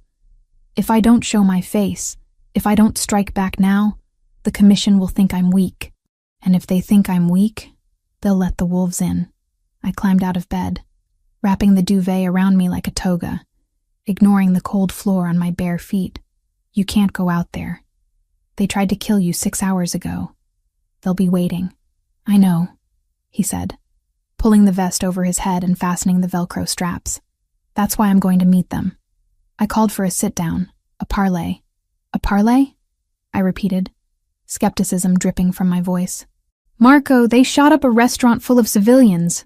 They don't want to talk. They want territory," Marco corrected, grabbing a dark jacket to cover the tactical gear. "And they want to know why I bought your debt. They think I'm sentimental. I need to show them I'm not." He walked over to me, stopping just inches away. He reached out, his hand cupping the back of my neck, his thumb stroking my cheekbone. "I have to end this, Emily. Today, before they get close enough to hurt you again. I'm safe here," I whispered, leaning into his touch despite the fear clawing at my throat. "You are," he affirmed. "Rocco is outside with the A-team. The perimeter is mined. The doors are blast-proof. You do not open this door for anyone but me. Do you understand? Not for police, not for fire, only me." "I understand," I said. "But take backup, please. I'm taking Silvio and a skeleton crew. Too many men looks like an invasion. I need to look confident." He kissed my forehead, a brief, hard press of his lips. I left my laptop on the table in the main room. It has access to the security feeds. "Watch the perimeter if you want, but don't leave the bunker." He pulled away, the loss of contact physical. "I'll be back by dinner. Promise?" He paused at the door, his hand on the heavy iron handle. He looked back at me, and for a second the mask slipped. "I promise." Then he was gone. The heavy thud of the door locking echoed through the concrete space, sealing me in. I showered quickly, scrubbing the smell of smoke and sex from my skin, though I couldn't scrub away the worry. I dressed in the only clothes I had, Marco's spare tactical pants that I rolled up at the ankles, and a thick wool sweater I found in a closet. I looked ridiculous, like a child playing soldier, but I needed to feel prepared. I paced the main room for an hour. The silence of the safe house was oppressive. It was a sterile box of concrete and glass, suspended over a ravine, completely isolated from the world. I checked the windows. Nothing but pine trees and gray sky. I checked the front door monitor. Rocco was standing there, an assault rifle across his chest, looking like a statue. I couldn't just sit there. My mind was racing, replaying the attack at the restaurant, the man in the service door. How had he known? How had they known we would be at Lombra? It was a last-minute decision. Marco hadn't even told his driver until we were in the car. Intelligence leak. The words floated in my mind, cold and logical. I walked over to the dining table where Marco had left his laptop. It was a sleek, military-grade machine, rugged and unpretentious. He had left it so I could watch the cameras. But Marco knew who I was. He knew I had organized his office. He knew I had access. I opened the lid. The screen came to life, demanding a password. I typed in the one he had given me for the scheduling software weeks ago. Access granted. I wasn't looking for security feeds. I was looking for the money. In my years as an asset manager, and later as an executive assistant who practically ran the CFO's life, I had learned one universal truth. People lie, but numbers don't. Betrayal always leaves a receipt. If someone had sold us out, they had been paid for it. I opened the remote server access, navigating to the financial ledgers I had color-coded just days ago. I started with the recent transactions. The West Side Project accounts, the payroll. The bribes disguised as consulting fees. Everything looked normal on the surface. Marco was meticulous, but I wasn't looking for the big picture. I was looking for the cracks. I pulled up the accounts for the last 48 hours. Nothing. I went back a week. Still nothing obvious. I felt a headache forming behind my eyes, the glare of the screen burning into my retinas. I was wasting time. Marco was out there walking into a war, and I was playing accountant. Think, Emily. Think. The man in the kitchen door. He knew exactly where to stand. He knew the layout. That meant the leak wasn't just about location. It was about strategy. I opened the personnel files. Who had access to Marco's schedule? The driver, Rocco, Silvio, and me. I ruled myself out. I ruled out the driver. He had taken a bullet for us in the car escape. Rocco was standing outside ready to die for me. That left Silvio, the consigliere, Marco's right hand, the man who had been with the family for 20 years. It was impossible. He was like an uncle to Marco. But in finance, impossible is just a discrepancy you haven't found yet. I went into the subledger for operational expenses. This was the slush fund, cash payments for informants, cleanup crews, and temporary safe houses. It was messy, designed to be untraceable. I started cross-referencing the withdrawals with the dates of security breaches. 3 months ago, a shipment of steel was hijacked at the docks. 2 days before that, a withdrawal of $50,000 was made from the slush fund for legal retainers. 2 months ago, a raid on one of Marco's gambling dens. 3 days prior, a withdrawal of $75,000 for permit expediting. Yesterday, the attack at Lombra. I scrolled frantically. There it was. A transfer made yesterday morning. $250,000. Not a withdrawal. A deposit. I froze. Why would the slush fund receive a deposit? The slush fund was for spending, not earning. I clicked on the transaction details. The source was obscured, routed through a shell company called Giano Imports. My heart hammered against my ribs. I opened a new tab and ran a search on Giano Imports. It was a dummy corporation registered in the Cayman Islands. Dead end. But I wasn't just an admin. I was good at this. I pulled up the IP log for the transaction. The deposit hadn't been authorized by an external bank. It had been an internal transfer disguised as external. Someone had moved money from a hidden account into the slush fund to cover a shortfall, perhaps hoping no one would notice the balance fluctuation. I traced the originating account. It was a blind trust. I needed the access key. Who authorized the movement?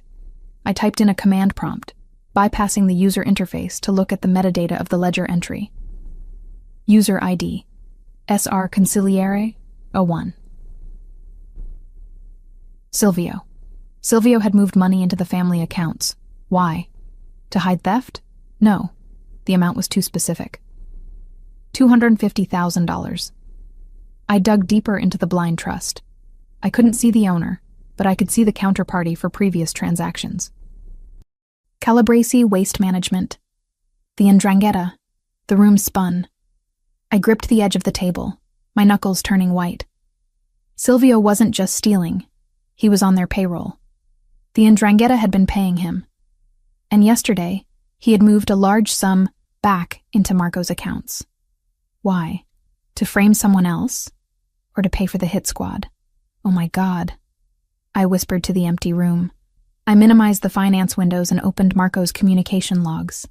If Silvio was the traitor, he would be communicating with them. I found an encrypted email in the drafts folder of the shared server, a folder that Silvio and Marco both used to drop notes for each other without sending actual emails that could be intercepted.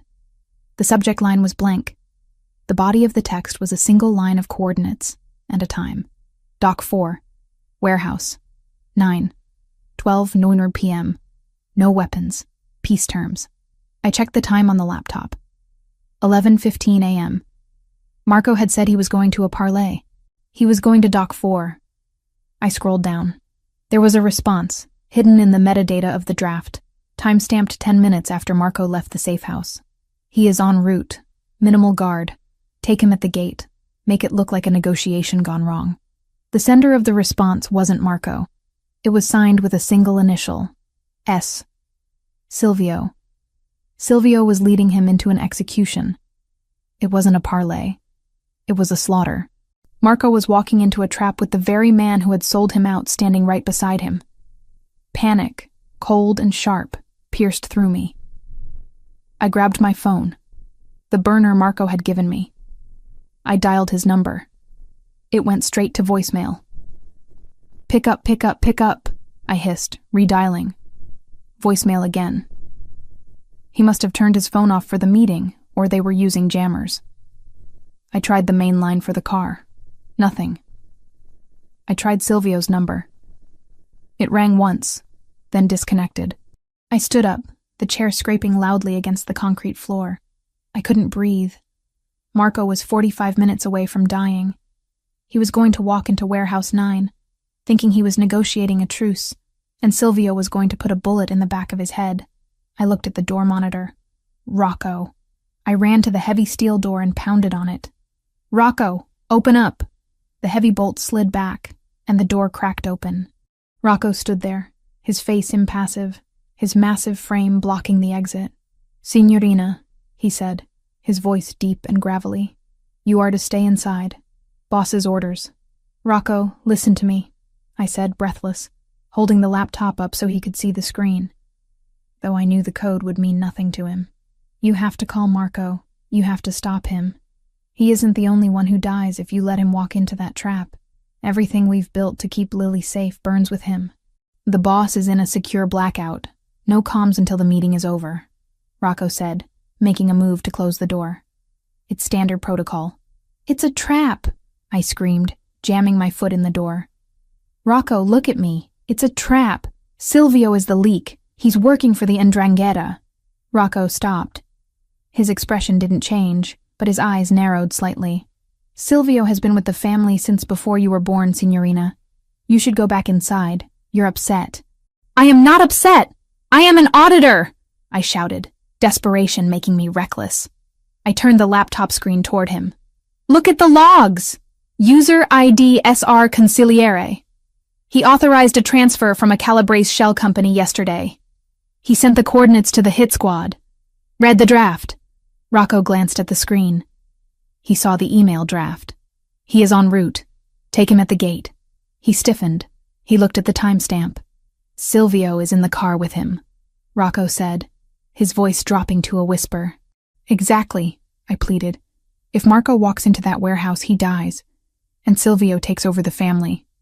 You have to let me go. We have to warn him. Rocco looked at me. then at the forest road, then back at the laptop. He was a soldier. He followed orders.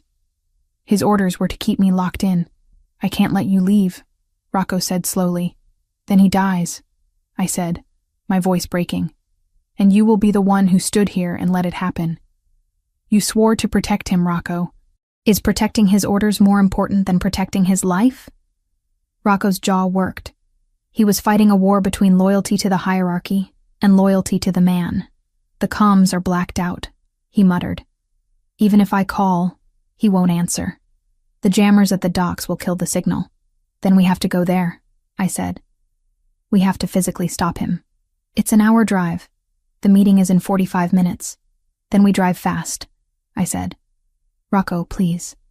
I saved him in the kitchen. I saw the threat when he didn't. I am telling you, I see this one too. Trust me. Rocco looked into my eyes. He saw the same thing Marco had seen the night before. Not a hysterical girl, but a partner. A woman who had crunched the numbers and found the devil in the details. He stepped back. Get in the car, he barked, turning to his men. Tony, stay here. Secure the perimeter. Vinny, you drive. We're moving out. Now. I didn't wait to be told twice. I sprinted toward the armored SUV parked on the gravel. I still had the laptop clutched to my chest like a shield. We peeled out of the safe house driveway, gravel spraying behind us. Rocco sat in the front seat, racking the slide of his rifle. If you're wrong about this, Emily, he said, staring out the windshield. Marco will kill me himself for letting you leave the safe house. If I'm wrong, I said, watching the trees blur past as the driver pushed the heavy vehicle to 80 miles an hour on the winding road. I'll let him. But I knew I wasn't wrong. The numbers didn't lie. I stared at the digital clock on the dashboard. 11:25 a.m. 35 minutes. Marco was walking into a cage, and the man holding the key was the one he trusted most. I gripped the door handle, my knuckles white, praying that the armored engine could outrun fate. Drive faster, I whispered. We're doing 90, Signorina, the driver said, his hands tight on the wheel. Faster, I ordered, channeling every ounce of Marco's authority I had absorbed. Or we're all dead.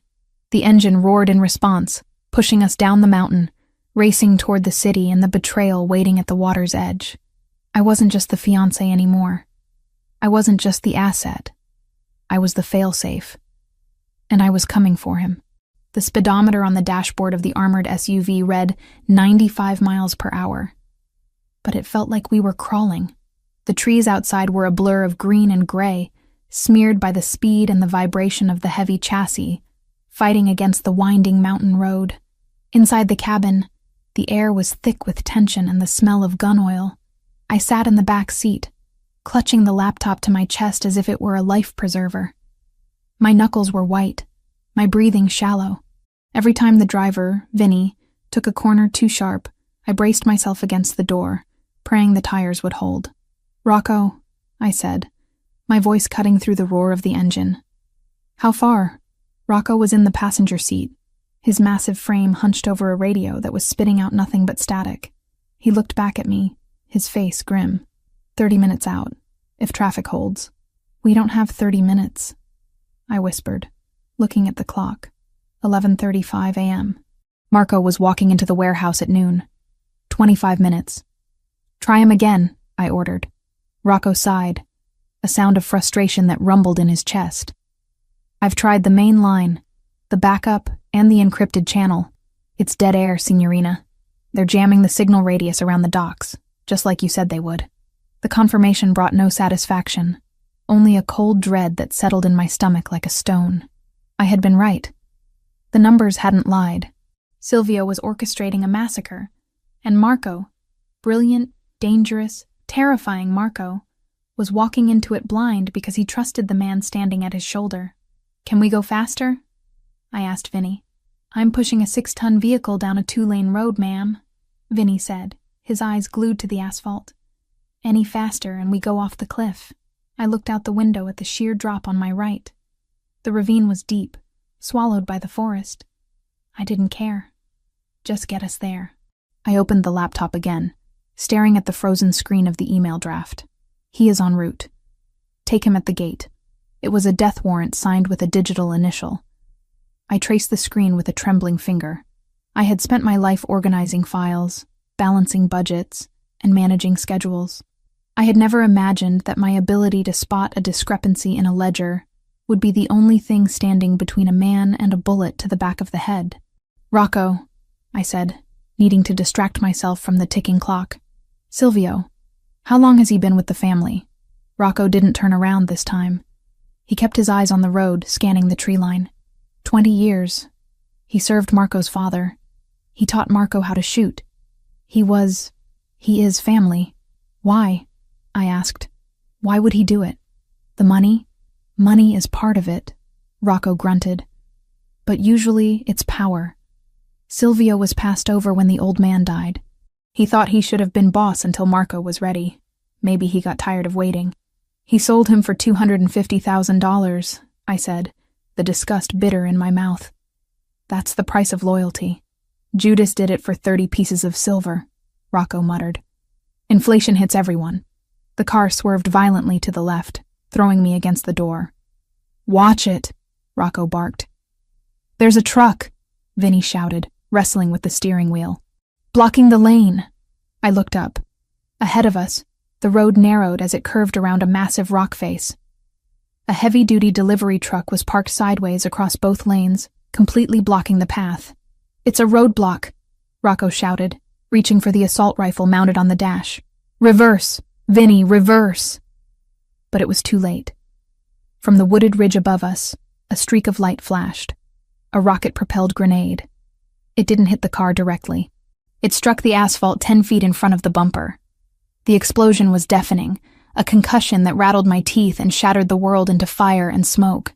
The front of the SUV lifted off the ground. I screamed as gravity failed. The heavy vehicle was thrown backward like a toy, spinning out of control. We slammed into the guardrail. The metal shrieked, a horrible tearing sound, and then gave way. We were falling. The world became a washing machine of violence. The car rolled down the embankment, crushing trees, slamming against boulders. Glass shattered, metal crumpled. I was thrown against the ceiling, then the floor, the seatbelt cutting into my chest like a wire. The laptop flew out of my hands, becoming a projectile. Marco.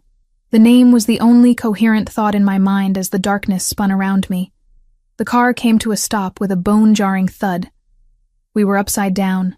Silence. For a long moment, there was only the hiss of steam from the ruptured radiator and the sound of my own ragged breathing. I hung suspended in the harness, blood rushing to my head. My vision was swimming with black spots. Rocco? I croaked. Vinny? No answer from the driver's seat. I twisted my head, pain shooting down my neck. Vinny was slumped over the wheel, his neck at an unnatural angle. He was gone. Signorina. The voice was weak, coming from below me, which was actually the roof of the car. Rocco had cut himself loose. He was crawling through the debris of the shattered windshield. I'm here, I gasped, fumbling for the buckle of my seatbelt. My hands were shaking so badly I couldn't work the mechanism. I'm stuck. Hold on. Rocco dragged himself into the back compartment. His face was a mask of blood. A deep gash ran across his forehead, blinding one eye, and his left arm hung uselessly at his side. He pulled a knife from his boot with his good hand. Don't move, he wheezed. He slashed the belt. I dropped onto the roof of the car, landing in a pile of shattered glass. I cried out as a shard sliced into my palm, but Rocco grabbed my tactical vest and hauled me toward the broken window. We have to move, he said, his voice wet. They're coming down the hill to check the kill. We scrambled out of the wreckage into the damp earth of the ravine. The air smelled of pine needles and burning rubber. Above us, on the road, I could hear shouting and the slamming of car doors. Silvio's cleanup crew, Rocco spat, leaning heavily against a tree. He checked his rifle. It was damaged. The stock cracked. He pulled a handgun from his hip holster instead and handed it to me. I stared at the weapon. It was heavy, cold, and terrifying. I don't know how to use this, I whispered. Point and pull, Rocco said. Safety is off. Take it. I took the gun. My hands were trembling violently. Go, Rocco ordered, pointing deeper into the woods, away from the road.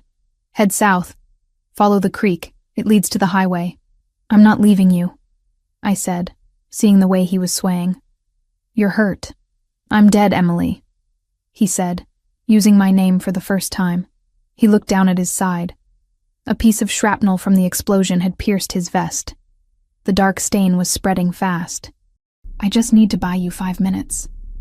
No, I sobbed, shaking my head. No, we go together. Marco will fix this. He always fixes it.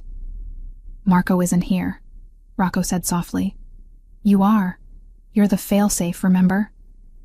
A branch snapped nearby, heavy boots crunching on dry leaves. They were close. Go, Rocco roared, shoving me hard. Run! I stumbled back, tears blurring my vision. Rocco turned toward the slope, raising his weapon, positioning himself behind the wreckage of the SUV to create a choke point.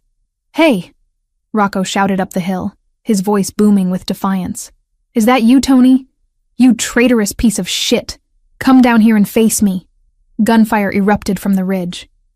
Rocco returned fire, calm and steady, drawing their attention, drawing their hate. I turned and ran. I ran blindly through the underbrush, branches whipping my face, tearing at my clothes. I slipped on wet moss, scrambled up, and kept running. Behind me, the rhythmic pop, pop, pop of the handgun was drowned out by the roar of automatic weapons. Then, silence. I stopped, clutching a birch tree for support, my chest heaving so hard I thought my ribs would crack. The silence was worse than the noise. It meant Rocco was gone. It meant the shield was broken. I was alone in the woods with a gun I didn't know how to shoot, and a hit squad on my tail. But I wasn't just running for me. I checked the time on my burner phone, which had miraculously survived in my pocket. 11:50 a.m. 10 minutes. I had no signal here in the ravine. I needed high ground. I looked up the slope on the other side of the creek. It was steep, rocky.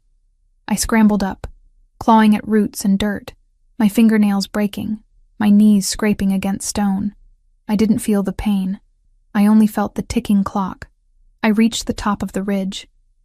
I gasped for air, pulling the phone out. 1 bar of service.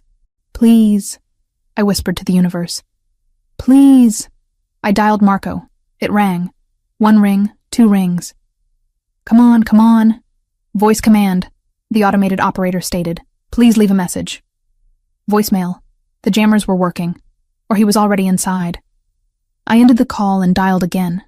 I started running along the ridge, trying to find a better signal, trying to get closer to the cell tower I could see in the distance.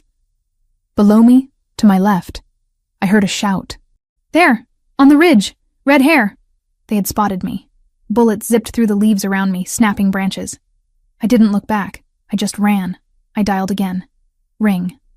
Ring. Click. This is Marco. It wasn't a live answer. It was his recording. Cold. Professional. Damn it! I screamed.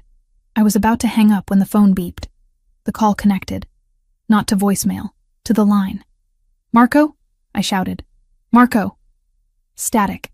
A hiss of white noise. Then a faint voice. Signal is spotty here, Silvio. You sure this is the place? He had answered. Or the phone had auto-answered in his pocket. Or maybe the jammer was intermittent at the gate. Marco! I screamed into the phone, pressing it so hard against my ear it hurt. Don't go in, it's a trap.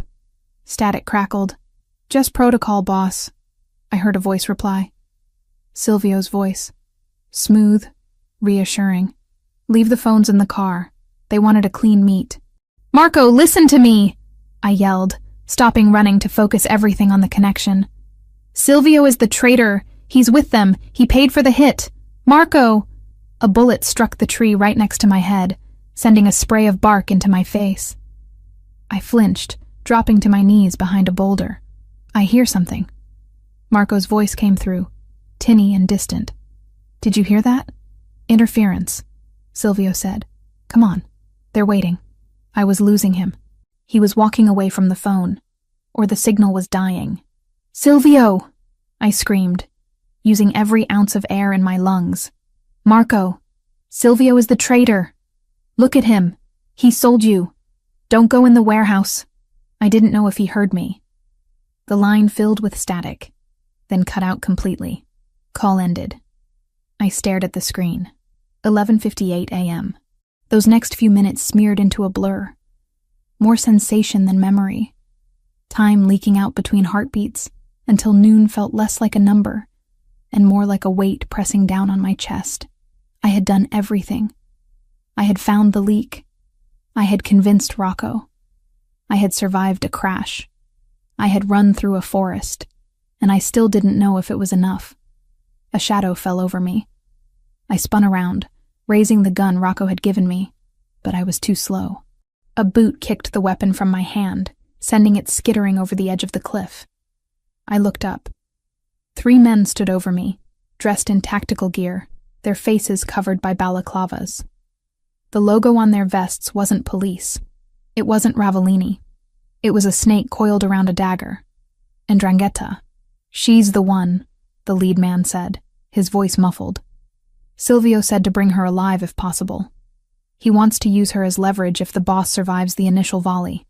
I scrambled back, but my back hit a rock. There was nowhere to go. Don't touch me, I snarled, channeling every bit of rage I had left. You have no idea what you've done. Marco will kill every single one of you, the man laughed.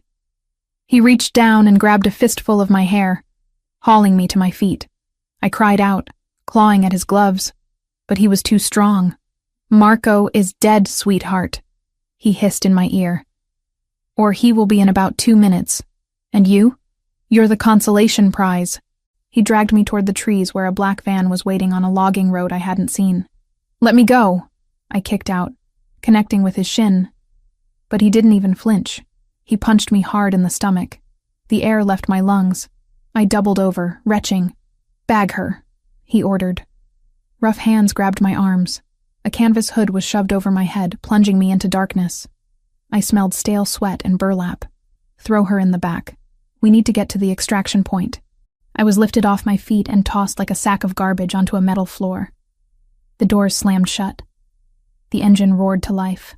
I lay there in the dark, gasping for breath, my ribs aching, my palm bleeding. Tears hot and angry streamed down my face. Rocco is dead. Vinny is dead. Marco. I clamped my mouth shut, refusing to finish that thought. Marco wasn't dead. He couldn't be. He was the smartest man I knew. He was a survivor. But doubt, cold and insidious, crept in. I had heard Silvio's voice. They were walking away from the car. Had he heard me? Had the signal cut out before I screamed Silvio's name? The van lurched forward, bouncing over the rough terrain. I was a prisoner again. A pawn in a game I had tried so hard to master. But as I lay there in the dark, I felt something hard in my pocket pressing against my hip. My phone. They hadn't searched me. They assumed I was just a hysterical girl they had picked up in the woods. They didn't know I was the auditor who had unraveled their entire scheme. I didn't dare move yet. I waited, counting the seconds, trying to map the turns of the van in my mind. If Marco was dead, I was going to die too. But if he was alive, if he had heard that one word, Silvio, I closed my eyes under the hood and prayed to a God I hadn't spoken to in years. Let him have heard. Let him be the monster they fear. Let him kill them all. Because if Marco Ravellini was still standing, the 'Ndrangheta hadn't just kidnapped a girl. They had stolen the heart of a demon, and he would burn the world down to get it back. The canvas hood over my head smelled of gasoline and old sweat, a suffocating darkness that amplified every bump in the road. My hands were zip-tied behind my back, the plastic digging into my wrists until my fingers went numb, but the physical pain was distant, muted by the sheer, overwhelming terror that clawed at my chest. Not terror for myself, terror for him. I lay on the cold metal floor of the van, sliding slightly with every turn, my mind replaying the last few seconds of that phone call on the ridge. Silvio. I had screamed it. I had screamed it with every ounce of breath in my bruised lungs. But had the signal held? Had the words cut through the static and the jammers? Or was Marco walking into the slaughterhouse right now, thinking his oldest friend was simply having radio trouble? The van slowed, turning sharply onto gravel, then came to a halt. The engine died. For a moment, there was silence. No birds, no wind, just the ticking of the cooling metal and the frantic thud of my own heart against the floorboards. The back doors flew open. Rough hands grabbed my ankles and hauled me out. I hit the ground hard, the gravel biting into my shoulder, but I didn't cry out. I wouldn't give them the satisfaction. Up! A voice barked. I was hauled to my feet, swaying dizzily. The hood was ripped off. I blinked against the sudden assault of light, though it was dim.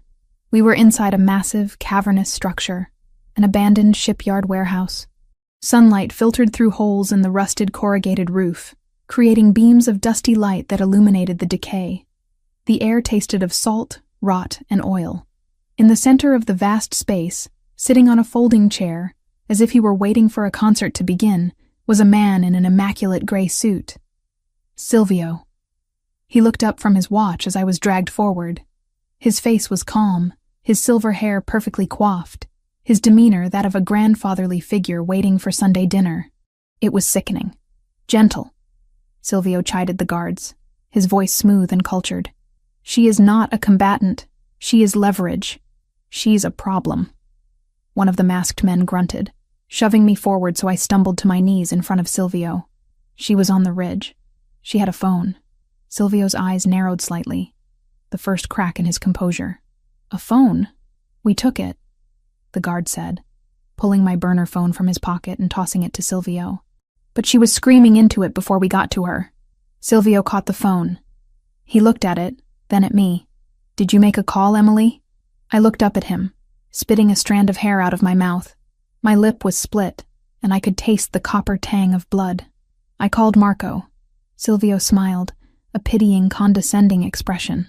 Marco is currently entering the east gate of the terminal. The jammers there are military grade. You could have screamed until your throat bled, my dear. He didn't hear you. He heard me.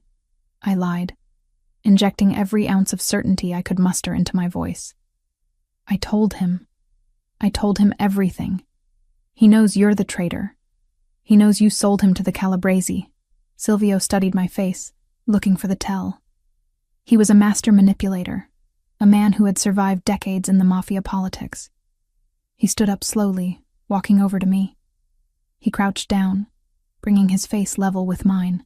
You are bluffing, he decided softly. You are a smart girl. An accountant, yes? You found the discrepancy. I admit I underestimated you. I thought Marco picked you for your face.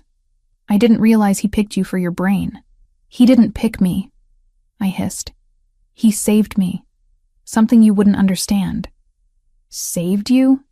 Silvio laughed, standing up and brushing invisible dust from his trousers. Marco is a boy playing at being a king. He is soft. He buys debts. He makes peace treaties. The Ravellini family was built on fear, not real estate deals. I am simply correcting the course. He checked his watch again. 12:05 p.m. By now, Silvio announced to the room, the initial volley has begun. Marco is dead. My men at the gate will have confirmed the kill. Once I receive the picture, we will decide what to do with you. You're going to kill me, I said flatly.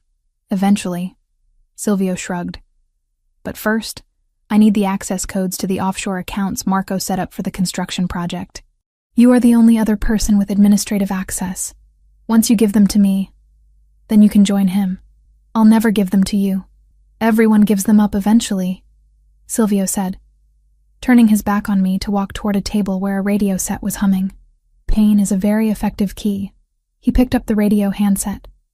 Team Alpha, report. Is the target down? Static. Silvio frowned. He adjusted the frequency dial. Team Alpha, report status. Silence. Just the hiss of white noise. Team Beta, Silvio said, his voice tightening. Check the gate. Why is there no confirmation? Silence. A cold shiver went down my spine, but it wasn't fear. It was anticipation. Team Charlie, Silvio barked, abandoning the calm facade. Perimeter check, now. Boss, one of the masked guards standing near the entrance of the warehouse said, his voice trembling slightly. I can't reach the lookout. Silvio spun around, his eyes wide. What do you mean you can't reach him? He's not answering. The warehouse suddenly felt very big and very empty. The dust motes dancing in the light seemed to freeze. He's here, I whispered. Silvio whipped his head around to look at me. Shut up. He heard me, I said, a smile breaking through the blood on my lip. And now, he's coming for you. Secure the doors, Silvio screamed at his 3 guards. Kill her if anyone enters. The guard nearest me raised his rifle, aiming it at my head. I squeezed my eyes shut, bracing for the end. Thwip. A sound like a wet towel snapping. The guard didn't fire. Instead, a red mist sprayed across my face. He gargled, a horrible wet sound, and collapsed backward. A black arrow, a crossbow bolt, was buried in his throat. Contact! The second guard screamed, spinning toward the shadows of the catwalks above. Thwip. The second guard dropped, an arrow protruding from his eye socket. Silvio scrambled backward, pulling a silver pistol from his jacket. Show yourself! Show yourself, you coward! There was no answer. Only the terrifying silence of a predator who had already won. The third guard, the one who had dragged me from the van, panicked. He grabbed me by the back of my sweater, hauling me up as a human shield, pressing the barrel of his gun to my temple. Come out, or she dies, he shrieked, his voice cracking with hysteria. I'll blow her brains out, I swear to God! From the darkness of the loading bay entrance, a figure emerged. It wasn't the Marco I knew. It wasn't the man in the bespoke suits or the tuxedo. This was a shadow made flesh. He moved with a terrifying, fluid silence. He was covered in grime, his shirt torn, a smear of blood on his cheek that wasn't his. In his hand, he didn't hold a gun. He held a tactical knife, the blade black and non-reflective. He stopped 20 feet away. He didn't look at Silvio. He didn't look at the dead men. His eyes, black, empty voids of pure violence, were locked on the man holding the gun to my head. Let her go, Marco said. His voice wasn't a shout. It was a whisper that carried across the warehouse like a funeral bell. Stay back, the guard yelled, pressing the gun harder against my skin. Drop the knife. Drop it. Marco tilted his head slightly. You are shaking, Carlo. Your finger is slipping on the trigger. If you fire, you miss the kill shot, and if you miss the kill shot, I will peel the skin from your bones while you are still conscious. The guard, Carlo, was shaking. Marco's psychological warfare was hitting him hard. Silvio, Carlo pleaded, looking at his boss. Do something. Silvio was backed against the table, his gun pointed at Marco, but his hand was trembling. Shoot him, you idiot! Shoot him! No, Marco said. He took a step forward. I said stop, Carlo screamed. Marco moved. It was faster than thought. He didn't run. He exploded into motion. He threw the knife. It was an impossible throw. 20 feet. A moving target. A hostage in the way. The blade buried itself in Carlo's shoulder, right in the nerve cluster.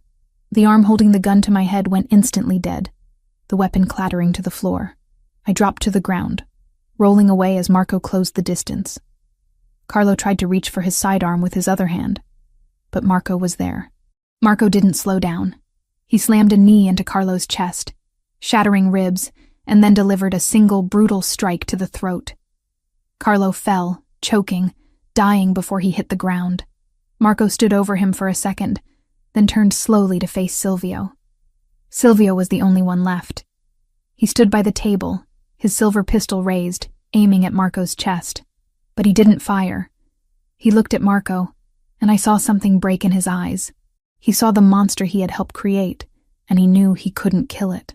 Marco, Silvio whispered. Marco walked toward him. He didn't have a weapon in his hands anymore. He walked straight toward the gun. Shoot me, Silvio, Marco said, his voice devoid of emotion. You sold me. You set the trap. Finish it. Silvio's hand wavered. It was business, Marco. The family. You were weak. You were letting the legacy die. I was building an empire, Marco corrected, stopping 3 feet from the barrel of the gun. You were just digging graves. I had to, Silvio shouted, his composure shattering. The 'ndrangheta. They offered me the seat. They offered me the respect your father never gave me. They offered you silver, Marco said. And you bought a ticket to hell. Marco reached out. He moved slowly, deliberately. He wrapped his hand around the barrel of Silvio's gun. Silvio gasped, trying to pull it back, but Marco's grip was granite. Marco stepped in, chest to chest with the man who had been his uncle, his mentor, his betrayer. You taught me to shoot, Marco said softly. You taught me to lead, but you forgot to teach me how to forgive. Marco twisted the gun. A sickening snap echoed, Silvio's finger breaking inside the trigger guard. Silvio screamed, dropping the weapon. Marco didn't strike him. He didn't punch him. He simply grabbed Silvio by the throat with one hand and lifted him. Silvio clawed at Marco's wrist, his legs kicking uselessly, but Marco was immovable. He slammed Silvio back against a steel support pillar. Emily, Marco said, not looking at me. Turn around. No, I said. I was on my knees, my wrists still bound behind me, dust and blood covering my clothes, but I wouldn't look away. I had found the leak. I had driven the car. I had been part of this war. I wouldn't look away from the victory. Turn around, Marco repeated, his voice straining with the effort of holding back his rage. No, I said again, louder. I want to see it. He sold us. He tried to kill you. I want to see him end. Marco looked at me then. His eyes were wild, terrifying. But when they met mine, they flickered. He saw the resolve in my face. He saw that I wasn't the innocent civilian anymore. I was his equal in the dark. He turned back to Silvio. Silvio's face was turning purple, his eyes bulging. Marco, please, family. You are not family, Marco whispered. You are a cancer. Marco reached into his boot and pulled out a second knife. He didn't drag it out. He made it quick, efficient. A soldier's death, which was more than Silvio deserved. He drove the blade into Silvio's heart, twisting once. Silvio stiffened, his eyes locking on Marco's, and then the light went out. He slumped, dead weight in Marco's grip. Marco let him go. The body slid down the pillar, leaving a streak of dark blood on the steel. Silence returned to the warehouse. The dust motes continued to dance in the light, undisturbed by the violence that had just occurred. Marco stood there for a long moment, staring at the body. His chest was heaving. His hands were covered in blood. Silvio's, the guards, his own. He looked broken. Not physically, but spiritually. He had just killed the last link to his father. Then, he turned to me. He walked over, his steps heavy. He knelt in front of me. I looked at him, at the blood, the grime, the utter devastation in his expression. You're hurt, he said, his voice cracking. He reached out to touch my face, but stopped, looking at his bloody hands. He pulled them back, afraid to stain me. I'm fine, I whispered. Just a split lip. He choked on the word. He looked at the zip ties binding my wrists. I'm sorry. God, Emily, I'm so sorry. He moved behind me.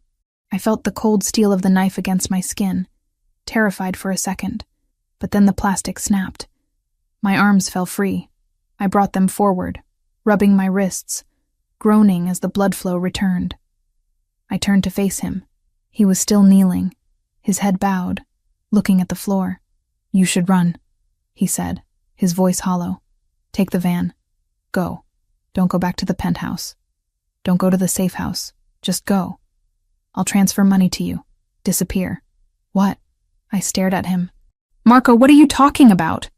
Look at me, he roared, looking up, his eyes filled with self-loathing. Look at what I am. I am death, Emily. I kill everything I touch. I killed my own family today. I almost got you killed. I am poison. He stood up, backing away from me. I was arrogant. I thought I could keep you. I thought I could have the light and the dark. But I can't. The dark consumes everything. If you stay, you die. Next time I might be 10 seconds too slow. Next time, the arrow misses. So you're firing me? I asked, standing up. My legs were shaky, but I locked my knees. "The contract is void. There is no contract," he shouted, pacing in a tight circle. "There is only you staying alive, and that only happens if you are far away from me." I watched him. I saw the terror in him. It wasn't the terror of the Ndrangheta or the police. It was the terror of loving something and knowing you could destroy it. I walked toward him. "Stop," he warned, holding up a bloody hand. "Don't come near me." I didn't stop. I walked right up to him. I reached out and took his bloody hand in mine. He flinched, trying to pull away, but I held on. I interlaced our fingers, mixing the blood on his skin with the dirt on mine. "You're right," I said. "You are dangerous. You are violent. You just killed 4 men in front of me, Emily, but you didn't kill me," I said, stepping closer, pressing my body against his ruined shirt. "You came for me. You walked into a trap because you heard my voice. You stripped the skin off your life to save mine." I reached up with my other hand and cupped his jaw, forcing him to look at me. "I called you," I whispered, "on the ridge, when the guards were coming. I didn't call the police. I didn't run away. I called you. Do you know why?" Marco stared at me, his breathing ragged, tears cutting tracks through the grime on his face. "Why? Because you are the only person who could save me," I said. "And I am the only person who could save you." I looked over his shoulder at Silvio's body. "You didn't kill your family, Marco. He wasn't your family. He was a traitor." I looked back at him. "Family doesn't sell you. Family doesn't leave you to die in a warehouse. Family comes for you, no matter what." Marco let out a sob, a harsh, broken sound. He collapsed forward, burying his face in my neck. His arms went around me, crushing me to him, lifting me off my feet. He held me like I was the only solid thing in a disintegrating universe. "I thought I lost you," he groaned against my skin. "When I heard the scream on the phone, I thought I was too late." "You weren't late," I said, running my fingers through his matted hair. "You were right on time." He pulled back, searching my face, his eyes scanning every inch of me. "I love you," he said. The words were fierce, desperate. "I love you so much it hurts. I will burn the whole world before I let anyone touch you again." "I know," I said. "And I love you. Now, can we please get out of here? This place smells like dead traitor." Marco laughed. It was a wet, shaky sound, but it was real. He kissed me hard, tasting of blood and salt, sealing the promise between us. "Let's go home," he said. He picked me up, carrying me bridal style. He stepped over the bodies of the guards, stepped over the wreckage of his past, and carried me out into the sunlight. Outside, the air was fresh.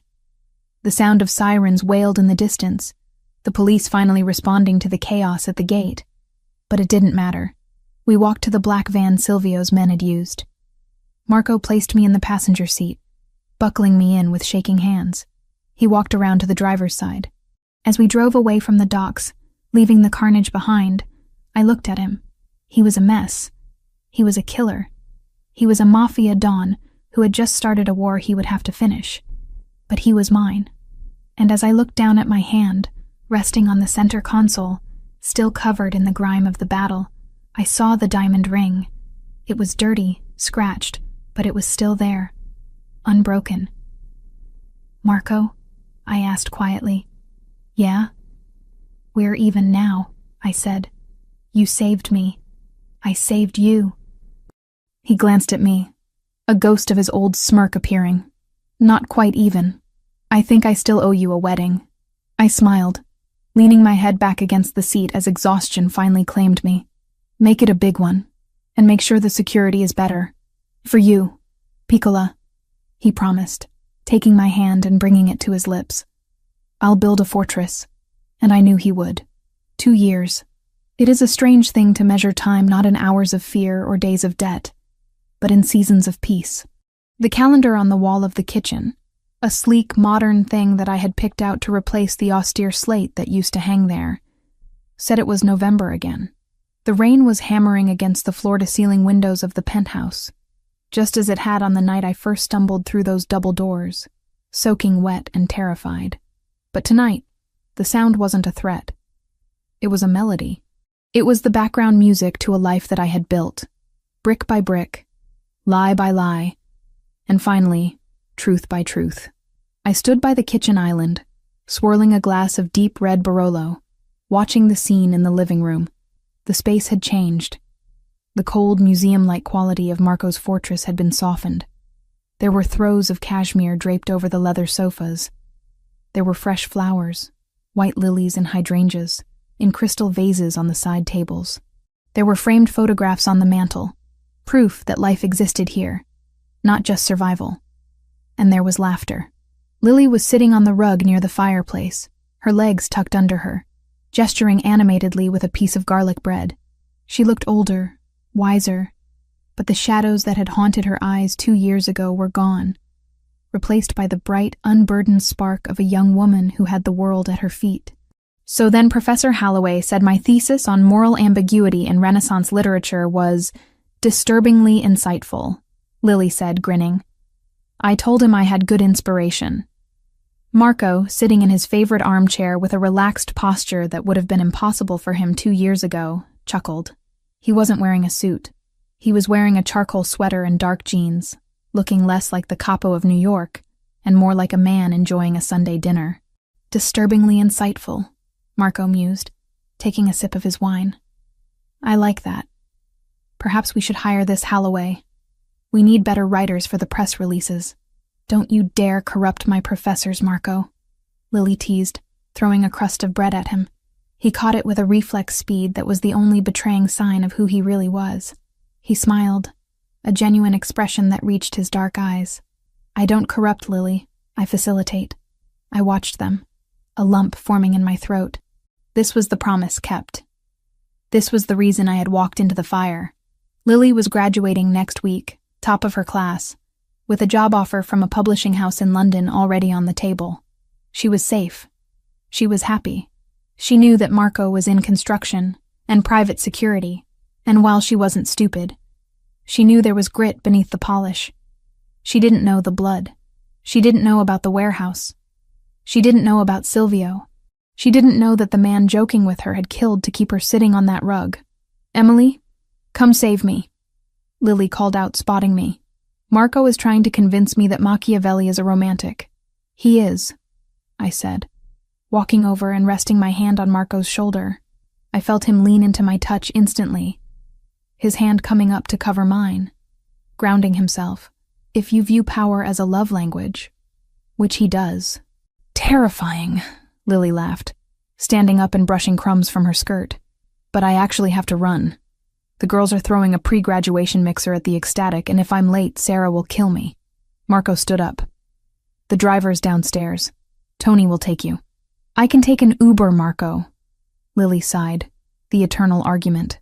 You take the car, Marco said, his voice leaving no room for debate, though it was gentle. It's raining, and I prefer knowing you get there dry. Fine, fine.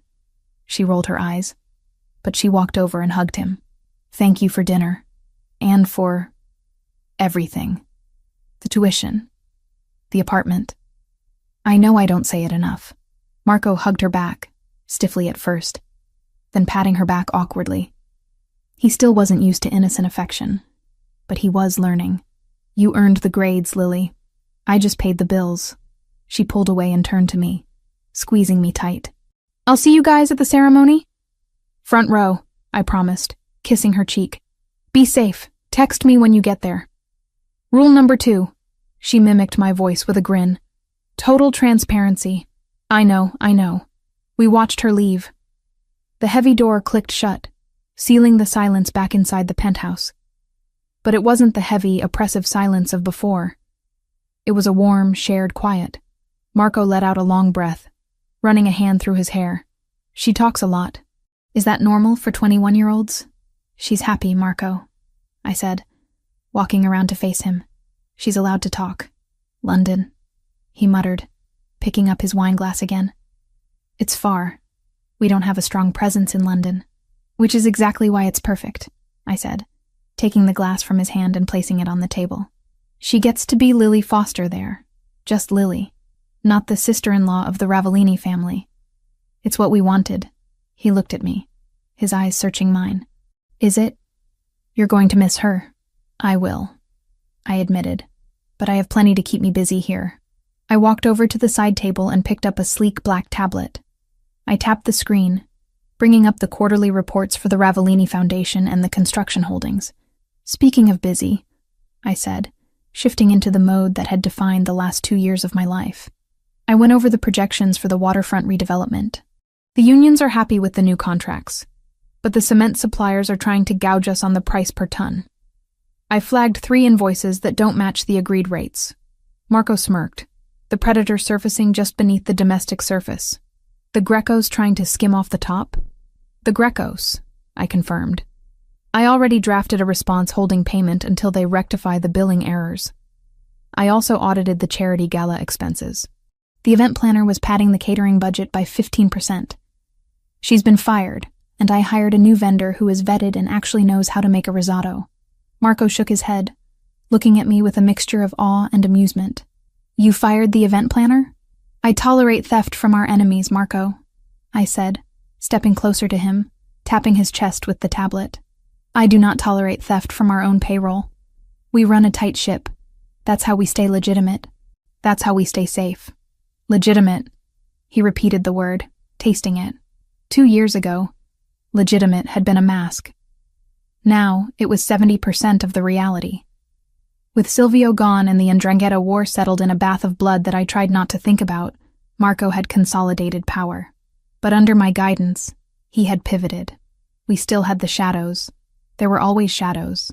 But the construction business, the shipping logistics, the real estate, it was clean. We were washing the blood out of the money so thoroughly that even the IRS sent us Christmas cards. Marco took the tablet from my hands and tossed it onto the sofa without looking. Marco, I protested. I spent 3 hours on those spreadsheets. The Grecos can wait until morning, he said, wrapping his arms around my waist and pulling me flush against him. And the event planner is already gone. Right now, I don't want to talk about cement or invoices. He buried his face in the crook of my neck, inhaling deeply. You smell like vanilla and rain. And you smell like expensive wine and danger, I murmured, my hands finding their way up to his shoulders, my fingers curling into the soft wool of his sweater. The danger is retired, he whispered against my skin. Though we both knew it was a lie. The danger was never retired. It was just managed. It was a sleeping dog at the foot of our bed. Is it? I asked, leaning back to look at him. He looked tired. Not the exhaustion of stress, but the good, heavy tiredness of a man who has held the world up for too long and finally found a place to set it down. The gray at his temples had spread slightly, giving him a distinguished look that made my knees weak. The city is quiet, he said. The families respect the boundaries. The police have no leads. We won, Emily. We did, I agreed. It hadn't been easy. The months after the warehouse had been a nightmare of paranoia and power plays. I had learned to shoot. Really shoot, not just point and pray. I had learned to drive evasively. I had learned which senators needed donations and which judges needed blackmail. I had become the queen on the chessboard, moving pieces to protect the king. And he had kept his promise. He had built a fortress around us. Not just of walls, but of loyalty. The men who guarded us now weren't mercenaries. They were believers. They had seen Marco walk into a trap for me, and they had seen me drive into a war zone for him. That kind of legend bought more security than money ever could. Marco turned us slowly, swaying slightly to music only he could hear, until we were facing the window. The city lay spread out below us, a grid of golden lights blurred by the rain. It looked beautiful from up here. It looked like a kingdom. Do you remember? He asked softly, looking at the reflection of us in the glass. Remember what? The night you walked in, he said. The storm was worse than this. You looked like a drowned rat. I laughed, swatting his arm.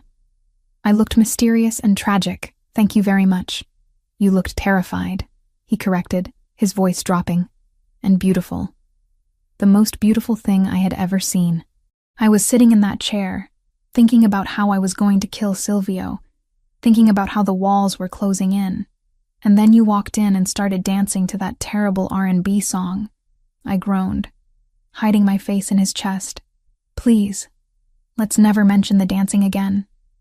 I have successfully rebranded as a shark of industry. Don't ruin my image. It was a memorable performance. He teased, kissing the top of my head. But you know what I thought? In that split second before you realized I wasn't the client? What? I thought, finally. I looked up at him. Finally what? Finally, something real, Marco said. My life was scripts, deals, betrayals. Everyone wanted something. Everyone was wearing a mask. And then this girl walks in, totally incompetent at deception, wearing her heart on her sleeve, desperate to save her sister. You were so bright. It hurt to look at you. Fiam, he tightened his arms around me. I locked that door because I knew if I let you go, the darkness would come back, and I wouldn't be able to stand it anymore. You locked the door because you're a possessive control freak, I countered softly, tracing the line of his jaw. That too, he admitted with a grin. But it worked. It worked, I agreed. I looked at the ring on my finger.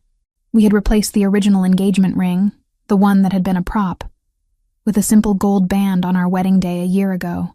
A private ceremony on the terrace, just us, Lily, and the ghost of Rocco, who I still missed every day. Do you regret it? Marco asked suddenly, the playfulness vanishing. Regret what? The wrong door, he said. If you had gone to Penthouse 4, if you had danced for the actual bachelor party, you would have made your $300. You would have gone home. Maybe you would have figured another way out with the debt. You would have had a normal life. No guards, no guns, no husband who has to check under the car for bombs. I pulled away slightly, looking him dead in the eye. I saw the insecurity that still lived there, deep down. The fear that he had corrupted me, that he had stolen a life I should have had. Marco, I said firmly, look at me. He looked. If I had gone to the right door, I said, I would be an administrative assistant living in a studio apartment, worrying about rent, probably dating some guy named Chad who works in marketing and thinks excitement is trying a new IPA. Marco snorted. Chad.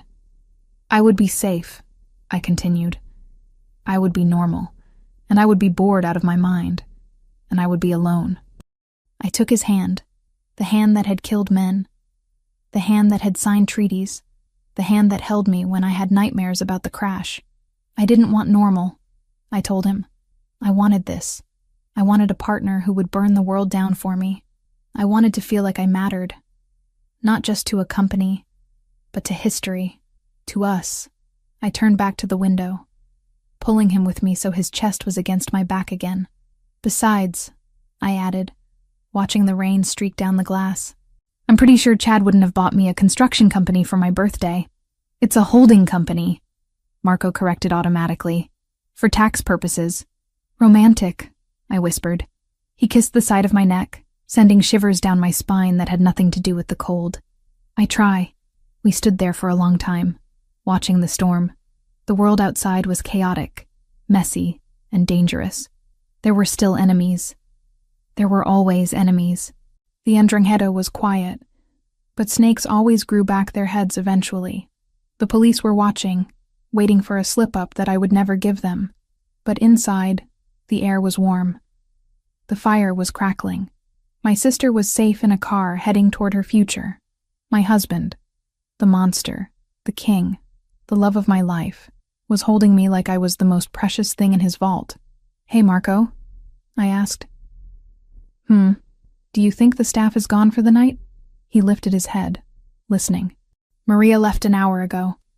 The security team is on the perimeter. We're alone.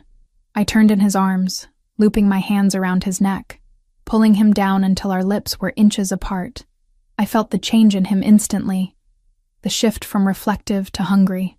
His hands slid down to my hips, gripping me tight. Good, I whispered, brushing my lips against his, because I seemed to remember a specific line you used on the night we met.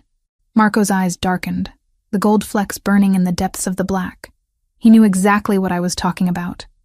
A smirk played on his lips, wicked, arrogant, and devastatingly sexy. Is that so? He rumbled. I hummed. Something about a mistake. And a turn. He walked me backward until my legs hit the edge of the heavy oak dining table. He lifted me up effortlessly, setting me on the edge, moving between my knees. He looked at me with that same intensity he had in the warehouse, in the kitchen. In the first moment he saw me. "You mistook me for the stripper," he quoted, his voice a low growl that made my toes curl. He reached up and unzipped the back of my dress, the sound loud in the quiet room. "Now," Marco whispered, claiming my mouth with a kiss that tasted of wine, rain, and forever. My turn. I kissed him back, pouring everything I had into it. The fear, the relief, the love, the power. I wasn't the girl who had knocked on the wrong door. I was the woman who had kicked it down and claimed the castle. And as the storm raged on outside, I knew one thing with absolute certainty. I was exactly where I belonged.